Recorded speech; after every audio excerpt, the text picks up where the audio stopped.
Mesdames, Messieurs, chers amis auditeurs, bonsoir.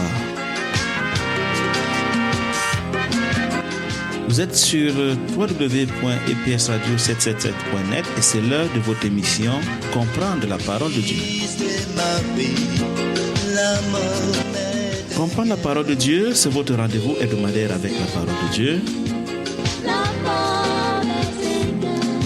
Comprendre la parole de Dieu, c'est l'émission qui veut contribuer à atténuer les effets de la séduction dans nos esprits.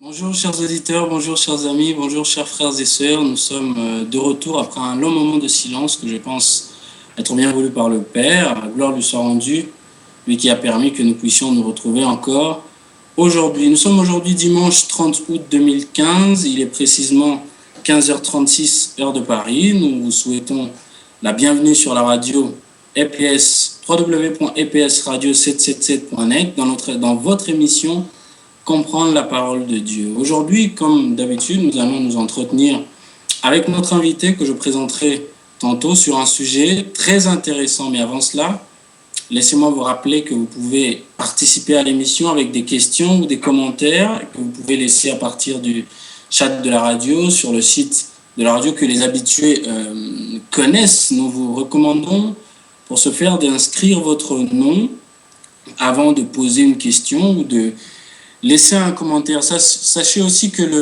la radio peut être captée en allant tout simplement sur notre site internet www.epslive777.net.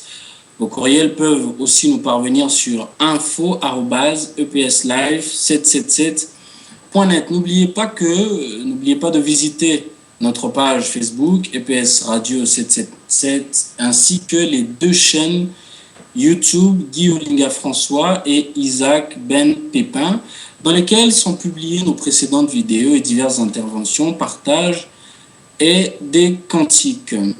Vous êtes en direct sur votre radio préférée www.epsradio777.net dans votre émission Comprendre la parole de Dieu. Aujourd'hui, nous allons nous entretenir avec notre invité sur un sujet, sur l'envoûtement collectif comme principe de pouvoir et de domination des peuples. Nous chercherons par la grâce du Très-Haut à comprendre avec notre invité qu'est-ce que c'est que l'envoûtement au regard des Saintes Écritures, quels sont les effets de l'envoûtement, comment reconnaître qu'on est envoûté, comment sortir de l'envoûtement. Ce sont donc là les différentes questions que nous poserons à notre invité dans l'espérance de trouver des réponses satisfaisantes. Mais avant de commencer, je nous propose d'écouter ce cantique que notre bien-aimé frère Isaac, depuis la Martinique, prendra soin de nous présenter. Isaac, un petit cantique, s'il vous plaît.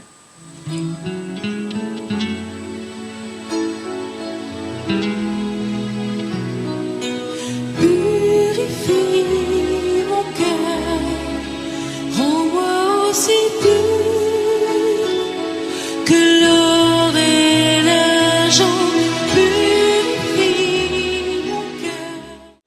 Vous êtes en direct sur www.epsradio777.net dans votre émission Comprendre la parole de Dieu. Aujourd'hui, pour vous servir, votre frère Kevin Ngunga depuis Tours en France, votre sœur Ghislaine depuis Washington DC aux USA et votre bien-aimé frère Isaac à la technique depuis la Martinique. Aujourd'hui, nous recevons pour vous notre bien-aimé frère Luc Bimaillé depuis Paris en France. C'est avec lui que nous allons nous entretenir aujourd'hui. Frère Luc, bonjour. Bonjour frère Kevin, bonjour à tous nos auditeurs de PS Radio et tout le plaisir de pouvoir nous retrouver avec tout ça. Le plaisir est partagé. Vous allez bien? Nous savons depuis un moment que vous étiez au séjour au Cameroun. Les choses se sont bien passées là-bas? Oui, très très bien passées parce que notre Père qui nous enrôle dans son œuvre, il est fidèle. Amen. Donc, nous sommes de retour du Cameroun il y a tout juste 6 jours. Donc c'était le 24 au matin. D'accord, gloire lui soit rendue. Est-ce que vous pouvez bien consacrer ces moments avant de commencer entre les mains du Père, s'il vous plaît? Merci, bien volontiers. Nous allons prier, nous te rendons gloire et honneur. Yahvé Adonai, pour le privilège inouï que tu nous donnes de pouvoir hériter de toi, nous qui n'étions ni qualifiés pour pouvoir prétendre à une telle position que tu nous donnes dans le Messie Yeshua, ton Fils premier-né, par qui aussi tu as autorisé l'existence de toutes choses, et aussi par qui tu régis tout. Combien, avec prosternation, nous te disons merci, et en te demandant, Père immortel, que nous trouvions dans le Messie toute la sagesse, toute l'intelligence, tout le discernement nécessaire pour pouvoir nous rendre fidèles à toi, honorer cette vocation incommensurable, cette vocation inouïe dans laquelle même les anges plongent leur regard avec envie et convoitise. Merci encore pour ce moment que tu nous donnes, pour simplement servir dans ta main par ton Fils Yeshua comme instrument pour nous transmettre tes instructions, pour nous révéler encore ta bonté et ton amour.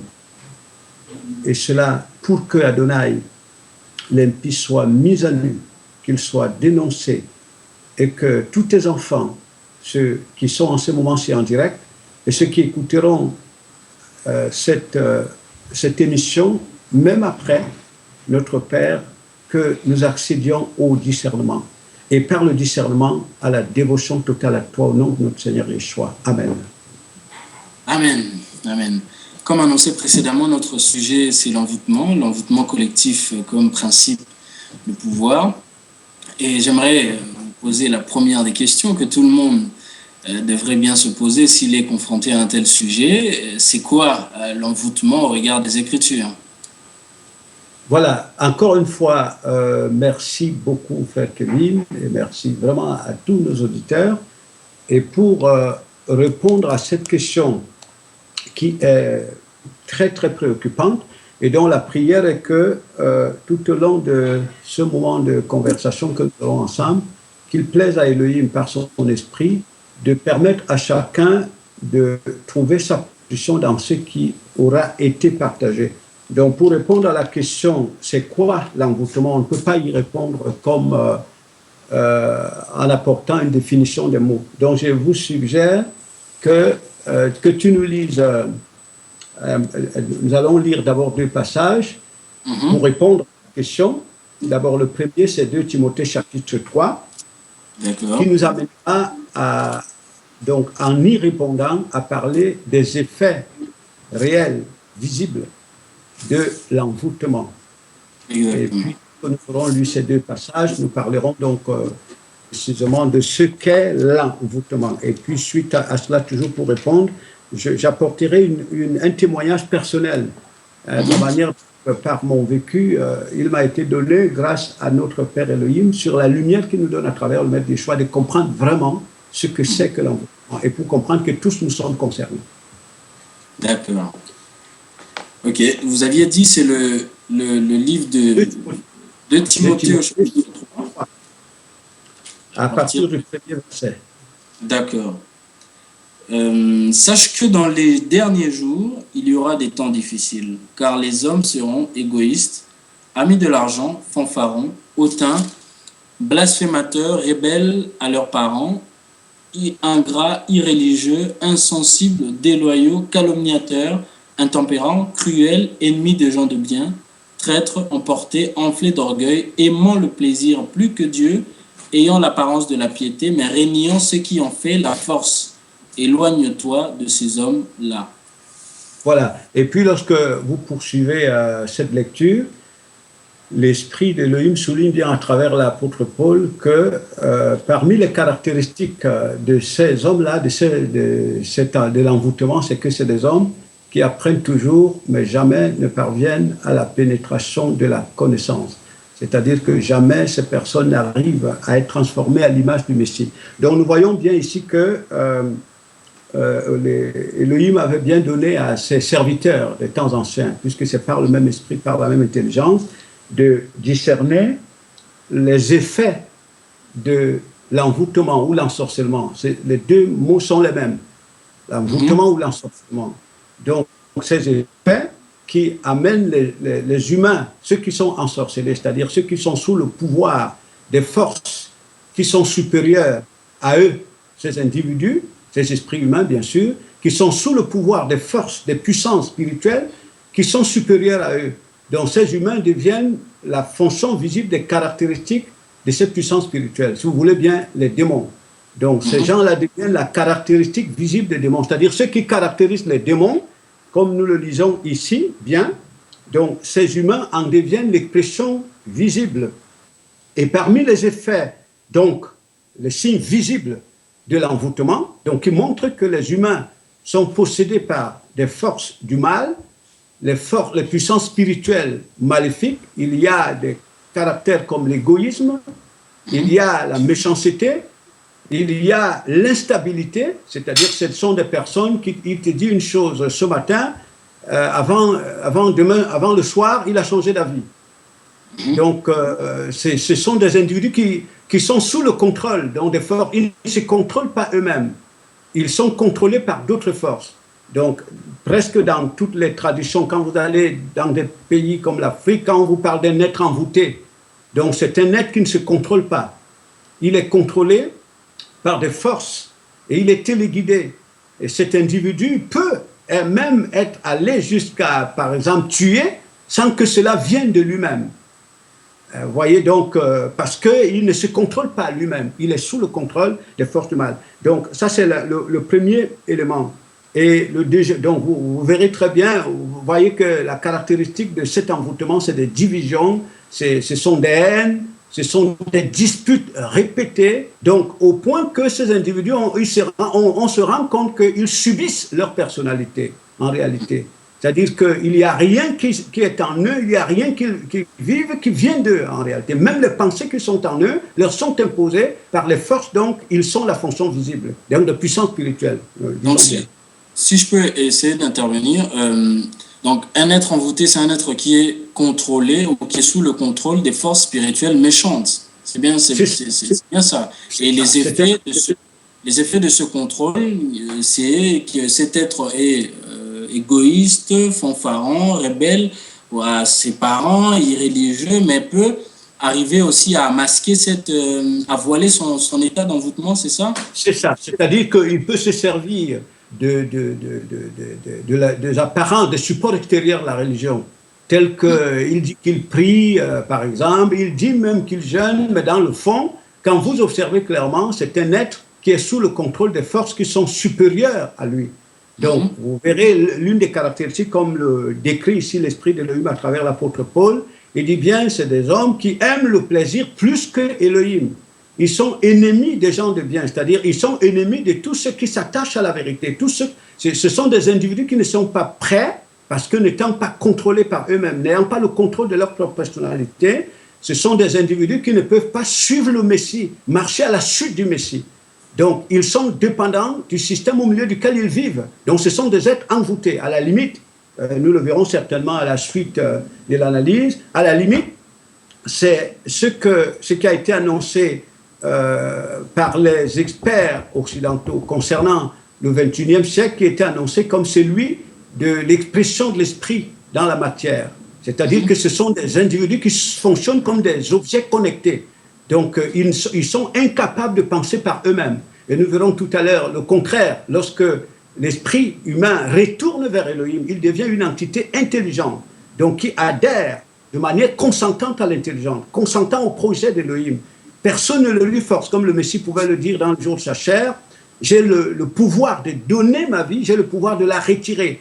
Donc le Messie, c'est une entité intelligente. Il consent à souffrir pour que la gloire de son Père soit révélée dans le monde. Et à l'inverse, des êtres envoûtés ou des êtres ensorcelés, ce qui constitue d'ailleurs le principe du pouvoir dans le monde, nous verrons tout à l'heure que l'envoûtement ne concerne pas que les humains. L'envoûtement concerne tous les composants de l'univers, tous les composants. Les mots sont envoûtés, vous le verrez, les mots sont envoûtés, les mots que nous utilisons. C'est-à-dire les mots sont sous le contrôle des forces qui leur imposent d'exprimer ce qui est contraire à ce qu'ils doivent exprimer. Le temps est envoûté. Si vous restez clairement à l'écoute du temps, vous allez voir que le temps, il vous parle, il vous harcèle d'être hostile au Créateur, d'être rebelle au Créateur.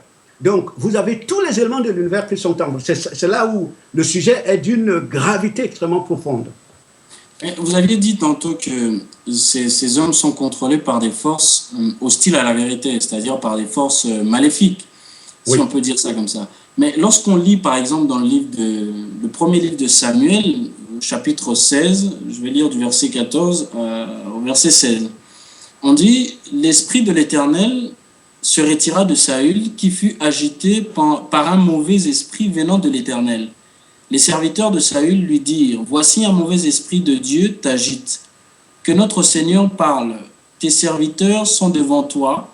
Ils chercheront un homme qui sache jouer de la harpe, et quand le mauvais esprit de Dieu sera sur toi, il jouera de sa main et tu seras soulagé. » Au regard de cette portion de l'Écriture, pouvons-nous dire aussi qu'Élohim peut envoûter un homme, ou d'ailleurs Dieu, Élohim, a-t-il un mauvais esprit, pourtant lui qui est parfait? Voilà, il convient d'abord, avant que nous lisions le deuxième passage que nous allons lire tout à l'heure, parlant du témoignage que l'apôtre Paul rend de son propre envoûtement. Et cet état de Paul qu'il ne va percevoir que lorsque Élohim vient lui révéler sa gloire au travers du Messie. Il va prendre conscience de son état d'envoûtement. Donc, je souligne d'abord, avant de répondre à la question que tu poses, qu'un individu envoûté n'est pas conscient de son état d'envoûtement. Il n'est pas conscient de son état d'envoûtement. Un individu envoûté, c'est-à-dire que c'est un individu qui est dépendant d'une intelligence malsaine, une intelligence fausse. Et il se définit à partir de cette intelligence. Ses désirs s'inspirent de cette intelligence qui est fausse, qui est contraire à Elohim. Donc, il n'est pas dépendant. Alors, lorsque nous revenons sur la question que tu viens de poser, il est clair qu'on parle de l'esprit, on parle bien de l'intelligence d'Elohim. Donc, Saül, comme il se révèle comme un être hostile à Elohim, qui ne se soumettait pas à la volonté d'Elohim, malgré qu'elle lui ait été révélée, Elohim a laissé venir sur lui, les Écritures le disent bien, une mauvaise énergie, c'est-à-dire un esprit d'envoûtement, ce qu'on peut considérer ici comme un démon, une force qui est venue l'envoûter, le posséder, en d'autres termes. Donc cela vient du fait que l'intelligence d'Elohim est donnée à ceux qui sont prêts, la force qu'Elohim confère, son identité, la puissance de comprendre ses voies et d'y marcher est donnée à ceux qui sont prêts à y marcher. C'est pour ça que le contraire, c'est que le Père Elohim n'envoûte pas les gens, c'est-à-dire qu'il confère aux hommes l'intelligence parce qu'ils sont disposés à y marcher. Donc ils y adhèrent de manière concentrée. Maintenant, quant à Saül, donc dès le moment que l'homme se détourne de l'intelligence pure, l'intelligence créatrice, donc Elohim, donc qui le protège justement des forces de l'envoûtement, des forces de l'ensorcellement, cet homme ne peut pas échapper à l'ensorcellement. Il finit par être ensorcelé. C'est ce qui est arrivé à Saül. Parce qu'il est clairement dit que Saül, à cause de son état de désobéissance contre Elohim, Elohim laissa venir sur lui. Ça, c'est une loi. Et c'est aussi ce que nous développons vers la fin, c'est-à-dire que ce sont ces principes que les élites des nations utilisent pour entraîner tous les peuples dans l'envoûtement. Parce que dès que tous les peuples, les esprits des humains bien sûr, se retrouvent totalement domestiqués dans les soucis de la vie de la terre, rien ne peut plus les empêcher d'être envoûtés. C'est-à-dire automatiquement cette attitude fait appel aux forces de l'envoûtement, aux puissances mauvaises.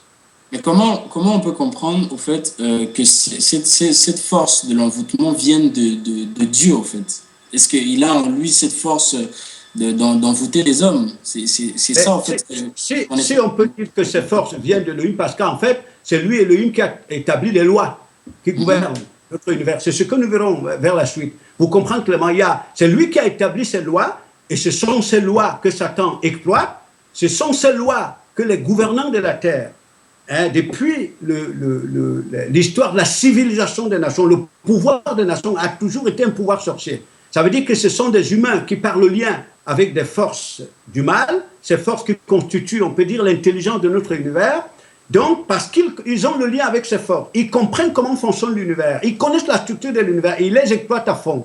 Donc, dès le moment qu'un individu n'est pas soumis à Elohim, je dis bien, il n'est pas soumis, il tombe sous ses lois. Donc, il se retrouve totalement contrôlé par ses forces spirituelles. Donc, cela ne veut pas dire que c'est Elohim qui le contraint à se mettre dans cette position. Donc, c'est-à-dire c'est la personne elle-même qui, choisissant se détourner du Créateur, qui constitue la protection. La protection, lorsque nous sommes dans cet univers, c'est lui seul qui nous protège de ces forces de l'envoûtement. Donc, lorsqu'on se détourne donc de lui, on ne peut pas échapper à cela. Et il y a autre chose que je vais souligner tout à l'heure, c'est que les caractéristiques de l'envoûtement quand vous voyez comment ça hante actuellement la terre, c'est des angoisses liées aux soucis matériels. C'est-à-dire que lorsque les gens sont angoissés, ils sont soucieux de leur devenir matériel. Ce sont les signes visibles que ces gens sont envoûtés. C'est-à-dire que ça montre clairement que ces gens sont connectés à d'autres forces spirituelles. Ils sont dépendants d'une intelligence fausse qui les amène à penser leur sécurité à partir de la créature, c'est-à-dire à partir du matériel. Donc c'est ce qui a pour conséquence très souvent voir ces gens qui changent d'avis. C'est-à-dire que vous avez des individus, il te dit une chose maintenant, dans un mois, il va te dire une autre chose. Dans 3 mois, il va te dire une autre chose. Donc, c'est des gens instables. Donc, ça montre clairement que c'est des gens qui n'ont pas le contrôle d'eux-mêmes. Ils sont contrôlés par d'autres forces, les forces qui sont généralement aînées contre la vérité. Mais on peut, parce que Satan aussi, l'impie, c'est une créature. Est-ce que lui-même n'est pas aussi soumis à cette comment je peux dire, à cette condition, et n'est-il pas, ayant désobéi à Elohim, soumis à cette loi-là, à ce principe-là, c'est-à-dire lui-même aussi n'est pas envoûté? Est-ce qu'on peut penser ça comme ça? La différence avec Satan, que nous verrons certainement tout au long de l'émission, la différence avec Satan, c'est qu'il constitue même le principe de l'envoûtement. Donc, bien sûr que lui-même, comme créature, Satan, comme un esprit, comme une intelligence perverse, lui-même est dépendant de l'intelligence créatrice. Ça, c'est qui est tout à fait réel. Donc, Satan lui-même, ayant été appelé à l'existence par Elohim au travers de sa parole, on a vu dans les jours de sa chair, le Messie Yeshua, combien les créatures visibles et invisibles, parmi lesquelles il y a Satan, lui étaient totalement dépendantes. Donc, Satan lui-même, il est dépendant de l'intelligence créatrice. C'est-à-dire que l'héritage qu'Elohim donne à ses élus, donc sa parole, ses vertus dont il leur confère, ses attributs, quand les enfants d'Elohim accèdent à cette position dans le Messie, Satan devient une force qui leur est dépendante, qui leur est totalement dépendante. Bon, maintenant, quand on parle des forces de l'ensorcellement, généralement, ce sont des forces de la rébellion. Ce sont des forces qui entraînent tout ce dont ces forces possèdent, tout ce dont ces forces contrôlent. Ces forces entraînent tous ces éléments à la désobéissance contre Elohim. Donc, on peut dire en d'autres termes aussi, les forces de la rébellion. Parce que l'envoûtement entraîne les gens à la rébellion contre Elohim. Donc, Satan étant le principe même de la rébellion, le principe du chaos. Donc, c'est ce principe qui entraîne toute la création dans la rébellion. Donc, c'est pour ça que le sujet est d'une profondeur inouïe. Parce que lorsque vous voyez bien, comme nous l'avons dit, que l'envoûtement, bien sûr, la création est envoûtée au travers des humains. C'est-à-dire, l'homme est d'abord le canal par lequel Satan passe pour envoûter tous les éléments de la création, tous les composants de l'univers, l'être humain. Parce que l'être humain a en lui un réceptacle, c'est un esprit. Donc, de telle manière que pour que Satan contrôle l'univers, contrôle le temps, contrôle les mots, je veux dire envoûte les mots, envoûte le temps, envoûte les composants de l'univers, il faut qu'il passe par l'homme. Il faut une collaboration entre l'homme. Donc, à partir de l'homme, il finit par envoûter tous les composants de l'univers, c'est-à-dire les entraîner dans la rébellion. Voyez. Donc, je voudrais, frère Kevin, que nous lisions ces témoignages de l'apôtre Paul. Et puis après, je vous parlerai d'un témoignage personnel au sujet de l'envoûtement. Et que le Père m'a donné de comprendre au fur et à mesure de l'évolution dans le désenvoûtement, dans le lien avec lui au travers du Messie. Donc, nous lisons Romains 7, s'il vous plaît. Tu nous liras à partir du verset 14. Nous lirons jusqu'au verset 24. Brièvement. D'accord. Romains chapitre 7 14. À partir du verset 14. Romains chapitre 7 à partir du verset 14. D'accord. Nous savons en effet que la loi est spirituelle, mais moi je suis charnel, vendu au péché. Car je ne sais pas ce que je ne fais point ce que je veux, et je fais ce que je hais. Or, si je fais ce que je ne veux pas, je reconnais par là que la loi est bonne. Et maintenant, ce n'est plus moi qui le fais, mais c'est le péché qui habite en moi. Ce qui est bon, je le sais, n'habite pas en moi, c'est-à-dire dans ma chair. J'ai la volonté, mais non le pouvoir de faire le bien. Car je ne fais pas le bien que je veux, et je fais le mal que je ne veux pas. Et si je fais ce que je ne veux pas, ce n'est plus moi qui le fais, c'est le péché qui habite en moi. Je trouve donc en moi cette loi, quand je veux faire le bien, le mal est attaché à moi. Car je prends plaisir à la loi de Dieu selon l'homme intérieur, mais je vois dans mes membres une autre loi qui lutte contre la loi de mon entendement et qui me rend captif de la loi du péché qui est dans mes membres. misérable que je suis, qui me délivrera du corps de cette mort? Voilà. Alors, vous voyez bien, comme je le soulignais tout à l'heure, il est évident que cet homme qui parle ici n'a été éclairé sur son réel état que lorsqu'il a été pénétré par la vérité. C'est-à-dire lorsqu'il découvrira son identité dans le Messie. C'est à partir de là, parce qu'il ne décrit pas simplement son état, mais il décrit l'état de tout homme qui est en dehors du principe créateur, qui est en dehors du Messie. Donc, on voit clairement ici un homme envoûté, mais qui n'arrivait pas à comprendre ce qui se passait. Donc, il subissait sa personnalité, il subissait son caractère. Donc, en d'autres termes, il était devenu le support des forces dont le caractère, dont la personnalité s'exprimait au travers de lui. Donc, au point qu'en lui-même, le petit désir de marcher dans les voies d'Élohim était totalement étouffé par cette énergie effroyable de la rébellion qui était en lui. Et il dit bien, en lui agissait une force dans ses membres qui était totalement opposée à son petit vouloir, même s'il ne percevait certainement pas le mystère de la loi. C'est-à-dire, il ne percevait pas clairement la puissance de son identité dans le Messie. Donc, il va percevoir cet état au moment où il va être affranchi par le Messie. Il comprend la condition de l'homme. Donc, on comprend clairement ici, c'est un homme, parce que le cri de Paul, il dit « Misérable que je suis, qui me délivrera de cette condition ?» Donc, on voit ici l'état d'un homme envoûté. Donc, cet homme va aller jusqu'au meurtre. Il va aller tuer. Il va donner son suffrage contre ceux qui étaient les témoins de la vérité. Et il se rend compte après qu'il n'avait pas le contrôle de sa personnalité. Vous voyez très bien, il n'avait pas le contrôle de sa personnalité. Cet homme va être obsédé par son propre intérêt, c'est-à-dire au nom de son intérêt, pour l'entretien de sa personnalité, il faut qu'il s'oppose au Créateur. Vous voyez très bien, donc c'est ça. Et quand vous voyez bien comment les humains vivent sur la terre, c'est que nous verrons donc tout à l'heure, c'est qu'en réalité, pour que le pouvoir, que l'élite des nations ait l'emprise sur toutes les populations de la terre, qui comprennent clairement, parce que les esprits dont nous parlons ici, ces forces du mal, sont le principe du pouvoir. C'est-à-dire que l'élite du monde, elle sait clairement que si aussi longtemps que les esprits des humains étaient hors de contrôle de ces forces spirituelles qui contrôlent le monde, leur pouvoir était vacillant. Leur pouvoir était incertain. Donc, l'objectif, le projet, on peut dire, le projet même politique universel consistait à connecter tous les peuples de la terre à ces forces spirituelles, c'est-à-dire à les posséder, à les envoûter, si vous voulez, à les ensorceler, au point qu'on arrive à un niveau où l'ensemble, la totalité fonctionne comme des objets connectés. Personne ne se contrôle pas, personne ne contrôle ses désirs. Bon, et lorsque vous voyez donc des individus pareils, vous pouvez comprendre pourquoi de tels individus, même lorsqu'ils forment des groupes spirituels, même lorsqu'ils peuvent se mettre à parler de Yeshua ou de Jésus, peu importe, ces individus, en réalité, ce qui les caractérise, ce sont les caractéristiques des démons. C'est l'impie qui s'exprime au travers de ces individus. Donc, c'est ce que l'apôtre Paul comprend ici. Donc, pour que Paul sorte de cette position, donc, il comprend que ce qu'il fallait simplement, c'est que lui, Paul, esprit, épouse les vertus d'Élohim dans le Messie, qu'il fonde dans le Messie. Ce n'est que lorsque Paul fonde dans le Messie, parce que lorsque Paul rentre dans l'identité du Messie, il sort vraiment du champ cosmique. C'est-à-dire, il sort de cet environnement qui est sous le contrôle de l'impie. Vous voyez, donc, il est dans l'univers de corps, mais son esprit est dans le royaume d'Élohim. Vous voyez, donc, c'est cela. Je ne sais pas si tu as une autre question, mais je voudrais...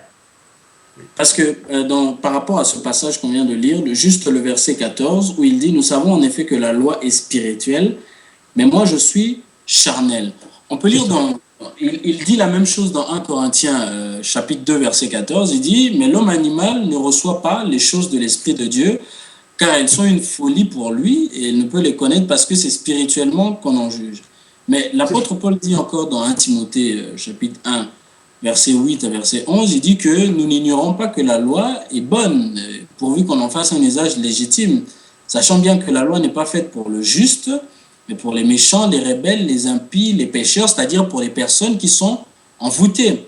Mais comment comprendre que la loi qui est bonne et qui est faite pour les hommes envoûtés ne soit pas comprise par ces hommes-là eux-mêmes? Comment pourront-ils sortir justement de cet envoûtement, sachant que c'est la loi qui vient leur donner le pouvoir de sortir. La réponse est toute simple. Lorsque nous rentrons d'ailleurs dans la définition ou l'intelligence de ce qu'est la loi, ce que c'est que la loi, donc la loi qui émane d'Elohim, la loi qui est le moyen par lequel Elohim confère à son peuple, à ceux qui lui appartiennent, son identité, ses vertus, ses attributs. Où les Écritures disent Yeshua est la loi faite chair, c'est-à-dire que la fonction visible du Créateur. C'est au travers du Messie Yeshua qu'on voit les caractéristiques d'Elohim, les vertus d'Elohim, qu'elles sont non seulement rendues visibles, mais aussi rendues accessibles aux hommes. Au travers du Messie, on comprend clairement que ce que veut Elohim, c'est que l'homme soit sa réplique, que l'homme soit revêtu de ces vertus. Là, nous parlons de l'homme esprit. Nous ne parlons pas de l'homme dans la dimension physiologique, nous parlons de l'homme dans l'esprit, auquel Elohim accorde le pouvoir de rentrer dans sa sphère. Et donc, il commence à comprendre que son héritage, c'est de revêtir les vertus du Créateur. Donc, cet homme qui commence donc à s'élever au-dessus de cet univers qui est au total, nous dit bien, contrôlé par les forces de l'envoûtement, par les puissances de l'envoûtement. Donc, ça, c'est ce que dit. Donc, Paul dit, nous savons donc que la loi est esprit. Et il dit, mais moi, je suis charnel. Donc, ce qui montre clairement qu'il n'y a pas de lien possible entre ce qui est charnel et la loi. Donc, et les Écritures le disent par ailleurs encore, la chair et le sang ne peuvent pas hériter du Créateur. C'est l'esprit qui hérite du Créateur. Donc, c'est l'esprit de l'homme. D'ailleurs, quand Elohim lui-même parle à l'homme, il se révèle dans sa parole, il parle à l'esprit. Il ne parle pas à la chair et le sang, il parle à l'esprit. Donc, c'est cet esprit que Elohim veut sortir du champ cosmique. Donc, il veut l'élever dans sa position par le Messie, en lui revêtant ses vertus. C'est l'esprit de l'homme. C'est l'esprit de l'homme qui est appelé à être à la réplique d'Elohim. C'est lui qui est concerné par l'héritage d'en haut. C'est pour ça que le Messie lui-même est esprit. Il est un esprit vivifiant, disent les Écritures. Donc la parole d'Elohim, dont les vertus d'Elohim, nous disons, ne concerne pas le sang et la chair. Le sang et la chair sont simplement des supports qui permettent à la parole d'être rendue manifeste, d'être rendue visible. Vous comprenez bien, ça c'est très important. Donc, maintenant, lorsque l'homme est sur le plan de l'esprit, il se confond au physiologique, il est domestiqué dans la chair, il est condamné à subir les lois qui contrôlent l'univers. Parce que notre univers n'est pas que composé de la sphère matérielle, mais il est composé de la sphère spirituelle. Donc la sphère spirituelle constitue l'intelligence même de l'univers, c'est ce que nous disons la sphère spirituelle. Et là je vais dire un mot dessus, c'est que l'univers est composé, il est structuré comme l'homme est structuré. C'est-à-dire que l'homme, il est multidimensionnel. Donc nous avons les membres dans le corps et nous avons l'esprit. Et si vous retirez l'esprit du corps, les membres deviennent des composants matériels inintelligents. Donc ça veut dire que les membres dans le corps est dépendant de l'esprit. Donc c'est pour ça que les membres exécutent les ordres de l'esprit. Donc, c'est comme ça que l'humain est structuré. Et si vous allez au niveau de l'univers est structuré de la même manière. C'est-à-dire qu'il y a un ensemble de composants matériels, mais qui sont dépendants de la dimension spirituelle de l'univers. Et la dimension spirituelle de l'univers, ce sont ces créatures spirituelles. Donc, qui constituent l'essence même, le principe même du pouvoir des nations. Donc, si vous séparez ces créatures spirituelles de l'univers reste un ensemble de composants immatériels, je veux dire inintelligents. Or, ces créatures spirituelles, elles-mêmes sont dépendantes de l'intelligence créative, c'est-à-dire dépendantes d'Elohim. Donc, c'est important de comprendre. Donc, ce qui veut donc dire que lorsque les humains se considèrent comme chair, ne sont obsédés que des choses de la terre. D'ailleurs, que c'est là que le pouvoir des nations a tapé. C'est-à-dire entraîner la masse dans le visible. Comme ça, la masse ne peut pas éviter d'être envoûtée. C'est-à-dire d'être contrôlée par les forces spirituelles, donc il devient simplement la fonction visible. Vous voyez? Donc, c'est ça le principe de l'envoûtement. C'est même là le principe du pouvoir des nations. Exactement. Maintenant, parce que depuis tout à l'heure, nous essayons de définir l'envoûtement, c'est que l'envoûtement, et nous voyons aussi les effets de l'envoûtement qui se manifestent par les caractéristiques qui s'expriment au travers des hommes qui sont envoûtés, notamment la haine, la jalousie, les angoisses métaphysiques et tout un tas de choses. Mais maintenant, comment se réalise cet envoûtement que vous nommez envoûtement collectif? Quels sont les mécanismes qui sont mis en place pour envoûter, on peut dire même la création tout entière? C'est justement là que je voulais nous évoluions. Mais avant d'évoluer, je voulais d'abord toucher un témoignage personnel. Avant d'y continuer. Parce que pour continuer et parler des mécanismes, nous parlerons d'abord de l'identité même des nations et l'identité de l'univers, pour vraiment comprendre l'identité même des nations, parce que c'est là tous les enjeux. Et c'est pour ça que le Messie, quand il prie son Père, notre Maître qui vient d'en haut, Yeshua est la fonction visible de l'intelligence créatrice. C'est-à-dire Yeshua, le Maître Yeshua a la vraie vision de l'univers. Le Messie Yeshua n'a jamais considéré l'univers comme n'étant que matériel. C'est-à-dire lui, le Maître, sait que l'univers est d'abord et surtout esprit, avant d'être matériel. Et le Maître Yeshua sait que dans l'univers, si lui-même est déconnecté de son Père, il va être envoûté. Il le sait. Il va être envoûté, c'est-à-dire contrôlé par des forces adverses. Et malheureusement, c'est ce que la plupart de nous, naïfs, nous ne comprenons pas. C'est-à-dire quand on parle de l'univers, on ne voit que des voitures, on ne voit que des maisons, on ne voit que les diplômes, on ne voit que des routes, on ne voit que tout ce qui est là. Mais on ne se pose pas la question de savoir, mais tout ce qui est là. Mais puisque tous ces éléments s'agitent, tous ces éléments bougent, mais nous n'arrivons pas à nous poser la question, mais de quelles forces sont dépendants tous ces composants que nous voyons s'agiter au quotidien. Vous voyez, c'est ça. Bon, mais au niveau du témoignage personnel, c'est que ce n'est que ces dernières années, ces derniers temps, que je réalise réellement que par les compassions de l'Élohim dans le Messie, je peux contrôler mes pensées. Mes désirs peuvent être contrôlés. Et je peux avancer avec certitude dans ce qui constitue mon espérance dans le Messie. Parce que je me suis rendu compte, il y a des années en arrière, dont je ne comprenais pas. Et c'est pour ça que je disais que l'apôtre Paul, le témoignage qu'il rend ici, il est certain qu'il ne s'est compris que quand il a été pénétré par la vérité. Donc, où je me rendais compte que je subissais ma personnalité. Je subissais ma personnalité, c'est-à-dire je subissais mon caractère. Je subissais en réalité ce qui s'extériorisait en moi. Bon, c'est pour ça que je ne suis jamais arrivé à croire à la religion. Parce que, pour moi, par le fait que je n'ai jamais voulu jouer au cirque. C'est-à-dire, je reste à l'écoute de moi-même. Je vois clairement qu'il y a une autre force qui agit dans mes membres. Et cette force ne peut pas ressembler au Créateur. Elle agit dans mes désirs. Elle agit dans mes passions. Des fois, quand je peux être en voyage ou dans un train ou je ne sais pas où, je réalise que j'ai des pensées que je ne contrôle pas, qui me contrôlent. J'ai des désirs qui me contrôlent. Je me posais vraiment la question, mais qu'est-ce qui se passe?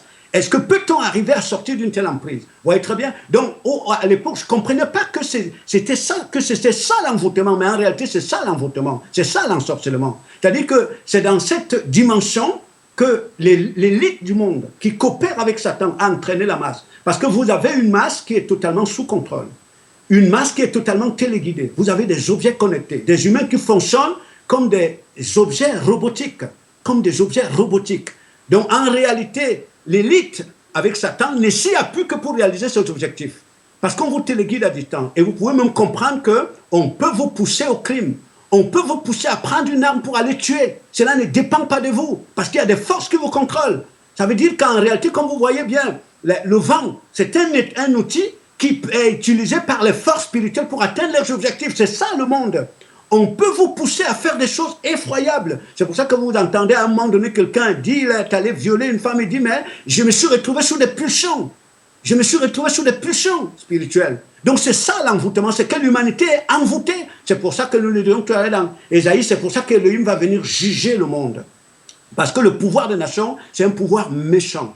On a transformé les humains aux objets, on les contrôle. Personne n'est plus dépendant de lui, c'est-à-dire que les humains notamment, et l'ensemble des composants de l'univers sont dépendants d'une intelligence perverse. C'est ce que l'esprit d'Elohim appelait à travers l'apôtre Paul l'aiguillon de la faute, l'aiguillon de la rébellion. Une aiguillon, c'est une force qu'on utilise très souvent pour exciter les bœufs, pour les pousser à l'action. Donc c'est comme ça l'humanité. Donc, et ça fait que lorsque vous vivez même avec les humains, moi aujourd'hui j'arrive à le discerner, j'étais dernièrement au Cameroun, il y a un de mes enfants qui vient me dire, papa, j'ai des pensées en moi que je n'arrive pas à contrôler. Mais je n'arrive pas quand je vais aller prier. C'est d'autres pensées qui émergent en moi. Je lui dis, mais c'est ça le principe du pouvoir dans le monde. Les gens sont contrôlés à distance. On leur impose ce qu'ils veulent. Est-ce que vous ne voyez pas sous vos yeux la sorcellerie, comment elle est en train de se dérouler? C'est-à-dire que lorsqu'on veut mettre certaines dispositions sur place, on pousse certains individus à commettre des actes extraordinaires. Donc l'humanité est envoûtée. Et c'est ça qu'il faut comprendre. Donc, il faut sortir de la tromperie Yeshua, donc de telle manière que les gens même, ils peuvent dire qu'ils utilisent l'hébreu, mais comment pensez-vous que les individus envoûtés, ensorcelés, contrôlés par les forces, qui ne comprennent pas par eux-mêmes, qui comprennent par les démons. Comment pouvez-vous penser que ces individus soient libres pour pouvoir marcher à la suite du Messie? Cela n'est pas possible. Vous voyez? Donc ces derniers temps que j'ai compris, en réalité, les effets graves de l'envoûtement, à partir de ma propre vie. Un témoignage frappant et très sincère et honnête de votre part, et qui, je pense bien, édifie nos auditeurs, et moi-même en particulier, m'a beaucoup édifié. Et il y a un de nos auditeurs qui a posé une question, Orti s'appelle-t-il, comment contrôler ses pensées? Comment vous êtes aujourd'hui arrivé, parce que vous l'avez dit, à réussir à contrôler vos pensées? Ben, c'est un problème de construction de sa personnalité. Seul celui qui vient d'en haut, le Messie, est au-dessus de tous. Seul. Le Messie lui-même, c'est seul le Messie. Nous disons bien le Messie, qui est important de comprendre quand on parle du Messie, savoir de quoi on parle. On parle bien de la fonction visible du Créateur. On parle bien de la fonction visible. C'est lui-là qui a été la manifestation, l'expression visible de l'Élohim invisible, pour nous amener à comprendre la personnalité, l'héritage que l'Élohim a donné à l'esprit de l'homme. C'est ça le problème. Donc, c'est lorsque nous laissons entraîner dans cette personnalité, nous épousons la personnalité du Messie, comme je dis bien, que nous sortons hors du champ cosmique.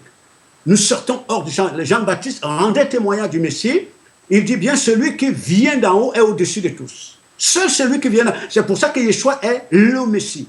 Il est l'arche, seul dans laquelle, seul en épousant son identité, nous sortons de l'envoûtement. Et Yeshua est venu désenvoûter, non seulement les humains, mais désenvoûter l'univers. Donc, on ne peut pas sortir de l'envoûtement si l'on ne sort pas de la brouille identitaire. Ça veut dire que le véritable problème donc, de ce pouvoir de l'envoûtement, c'est d'avoir amené les hommes à se définir comme physiologiques.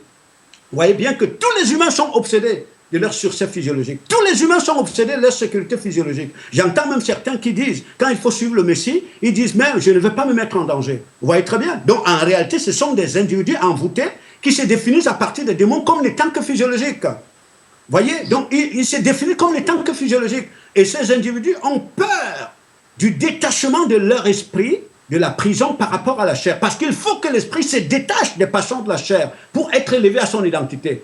Vous voyez, pour que le Messie Yeshua mette à la disposition des hommes l'onction surabondante. Il dit à son Père, je te remets mon esprit. Et les Écritures disent, quand le Messie a remis au Père son esprit, il lui un tremblement de terre. Donc s'il n'y a pas de détachement de notre esprit, de passion de la chair, on ne peut pas sortir de l'envoûtement. Vous voyez? Et ça, c'est très important. C'est une construction. Vous avez dit que c'est une construction, mais comment elle s'opère, en fait? C'est ce que, d'ailleurs, la sœur Rose pose la même question. Elle dit comment sortir de cet envoûtement. Je crois que c'est dans la même optique de comment contrôler ses pensées. Donc, c'est vraiment ça. Comment s'opère cette construction? Parce que dans le monde, on le voit aujourd'hui, lorsque les gens parlent de l'envoûtement, ils associent cela à la délivrance, ils associent cela à l'exorcisme, ils associent cela aux jeûnes et prières intenses ou aux efforts conscients. Mais à quoi ça rime, en fait? À quoi ça rime? Le problème, c'est que, frère Kevin, en fait, comme nous avons affaire à une intelligence perverse, mensongère, qui est Satan, cette intelligence, donc, je dis bien, tous les composants de l'univers sont dépendants. Satan s'arrange à ce que l'on utilise les mots. Il n'a pas peur que l'on n'utilise pas les mots, mais il s'arrange à ce que vous n'ayez pas l'intelligence des mots que vous utilisez. Voilà, c'est-à-dire qu'il s'arrange à ce que vous compreniez ces mots selon lui, que vous les compreniez par lui. C'est ça aussi la caractéristique des êtres envoûtés. C'est qu'ils comprennent les mots qu'ils utilisent, ils les comprennent par la force qui les gouverne, par la force qui les contrôle. Vous voyez bien, donc c'est ça. Et ça fait que puisque ces gens-là sont en dehors de l'intelligence des vrais mots, des vrais termes, de la vraie intelligence des mots qui est Elohim dans le Messie, ces gens-là ne peuvent pas réaliser leur état et ils ne peuvent pas penser au renoncement. Donc, en fait, dans Éphésiens chapitre 4, que vous connaissez, que nous n'allons pas lire, dans Éphésiens chapitre 4, je crois à partir du verset 7 ou 8, il est parlé clairement du Messie qui est descendu, et c'est lui, le Messie, qui est remonté avec des esprits des hommes, qu'il a libérés de la captivité. C'est-à-dire, nous disons, on peut dire, les esprits qu'il est venu désenvoûter. Donc, en élevant ces esprits à son identité. Donc, en revêtant ces esprits des vertus que le Père lui a conférées, mais seulement, ces esprits sont prêts à suivre le Maître sur la croix, hein, à sortir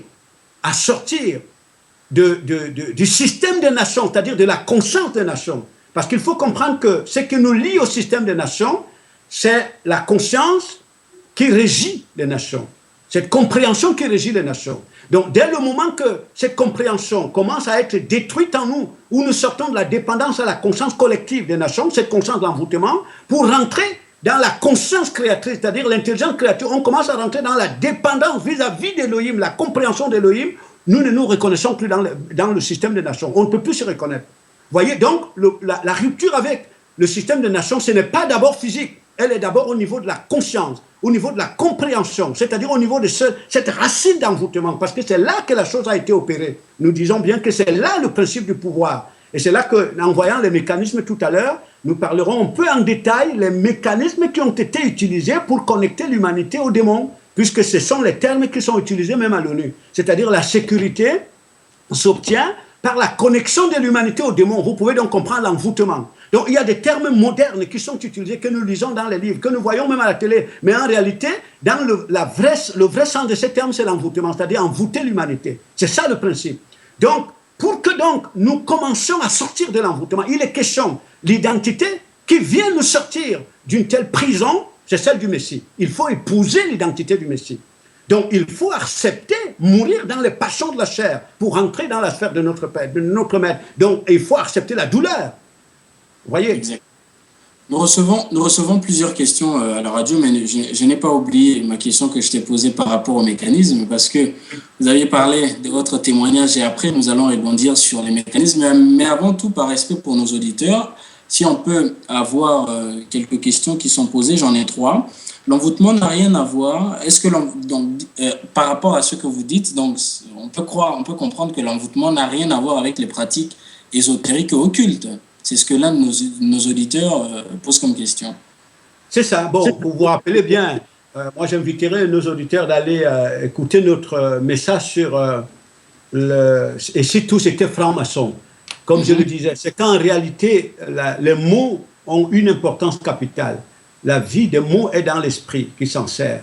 Donc, ce que l'élite du monde a fait, c'est de voiler, c'est de mystifier le sens des termes qui sont utilisés. Donc, c'est pour ça que la plupart des gens, quand on parle d'envoûtement, ils voient ça ailleurs.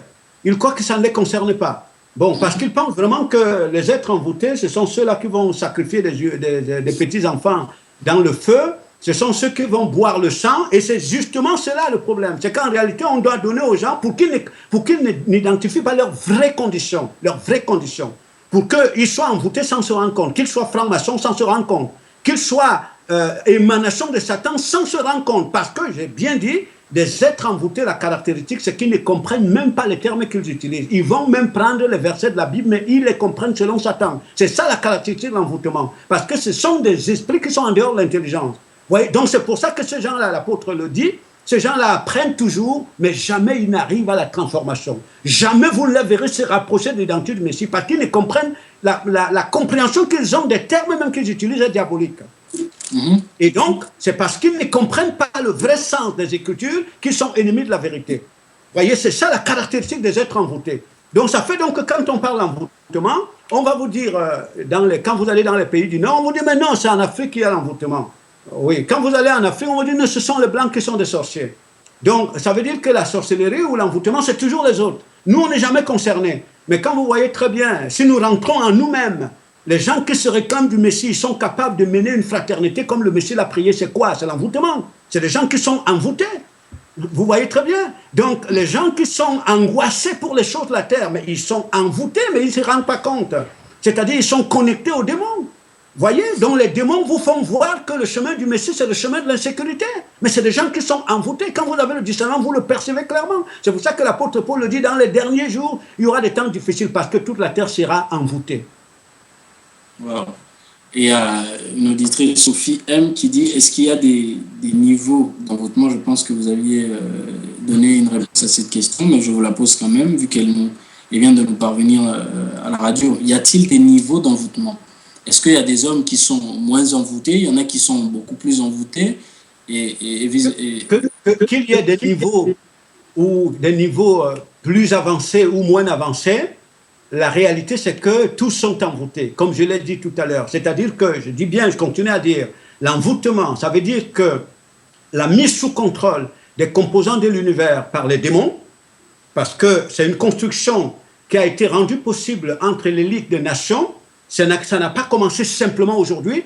Quand vous voyez les individus comme le pharaon à l'époque, pharaon qui appelait le soleil son cousin, il appelait la lune sa cousine. Quand vous voyez les individus comme les Nemrod, leur pratique du pouvoir était l'envoûtement des peuples. Ce sont les mêmes pratiques. La philosophie du pouvoir dans la nation n'a jamais changé, parce que le pouvoir dans l'univers vient d'en haut. L'intelligence du pouvoir est d'en haut, ça n'est pas sur la terre. Les hommes en sont la représentation. Donc ceux qui coopèrent avec ces forces spirituelles finissent par entraîner les autres dans l'envoûtement. Bon, donc on peut voir, pour que l'auditeur voit lui-même la question, on peut voir aussi que le degré d'envoûtement confère une position. Ceux qui sont plus envoûtés, c'est-à-dire qui sont la fonction visible des principes de l'envoûtement comme Satan, ils ont bien des positions bien élevées et qui excitent la convoitise des autres. Ils ont une position très importante dans ce système d'envoûtement ou d'ensorcellement. Et ceux qui sont, généralement, ce sont des personnes qui se savent envoûter. Donc, les gens qui sont à ce niveau se savent envoûter. Donc, c'est même eux qui envoûtent la masse. Donc, c'est la masse qui est inconsciente de son état d'envoûtement. C'est pour ça aussi que la masse occupe, dans ce système diabolique, des fonctions subalternes, à la limite. Donc, et ce qui est clair, c'est que vous le verrez clairement, c'est que ce soit l'élite ou la masse, tous sont caractérisés par les mêmes désirs, par les mêmes ambitions, par les mêmes préoccupations, par les mêmes envies. Tous se définissent à partir des composants extérieurs de l'univers. Tous sont hostiles à la vérité. Donc, la réalité, c'est ça. Et quand le Créateur vient bientôt, il vient juger la terre. Il vient juger un système d'ensorcellement. Il vient juger toute la terre. Et nous le lirons tout à l'heure dans l'Apocalypse. Et ça, c'est très important. Et il y a Oreste qui pose la question de savoir si le désenvoûtement est un cycle de construction, le Messie responsable du désenvoûtement cohabite-t-il avec l'esprit d'envoûtement? Un être pénétré par l'intelligence du Messie peut-il encore être envoûté? Donc il y a deux questions qui sont condensées en fait. Oui, bon, ce qui est très important, c'est que quelqu'un qui prend conscience de son état, parce que vous verrez toujours que ce soit dans les temps prophétiques, donc les prophètes qui rendaient témoignage du salut d'Élohim manifesté dans le Messie, que ce soit dans les temps de ceux qui ont vu l'accomplissement de ce salut ou en notre temps, vous verrez toujours qu'il y a un fond qui est commun. C'est qu'au moment où Élohim vient permettre à notre esprit de rentrer dans sa sphère, de prendre conscience de notre état, la réaction est commune. C'est que la première réaction, c'est que je prends conscience de mon état d'envoûtement. Je prends conscience de mon égarement. Et la réaction, c'est le retour vers celui qui me révèle mon identité. C'est le retour. Je ne continue pas à fonctionner comme toujours.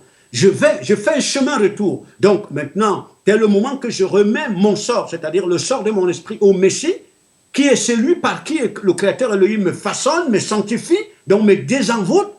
Je deviens la propriété d'Elohim. J'entre dans un cycle de désenvoûtement, si vous voulez, de sanctification. Ce que nous savons, c'est cela. Donc, est-ce que cela cohabite avec les caractéristiques de l'envoûtement? Bien sûr que oui, mais le problème ici, c'est que cet individu change d'orientation. Il se met à la suite du Messie, c'est-à-dire le fondement à partir duquel je dois être désenvoûté. C'est là. Donc, je deviens la propriété d'Elohim.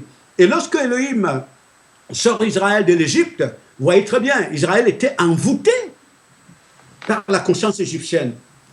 Et vous verrez comment ce lien d'envoûtement, d'ensorcellement, parce que c'était les pratiques de pouvoir, même avec Pharaon, envoûter le peuple. Pour contrôler le peuple, il faut l'envoûter.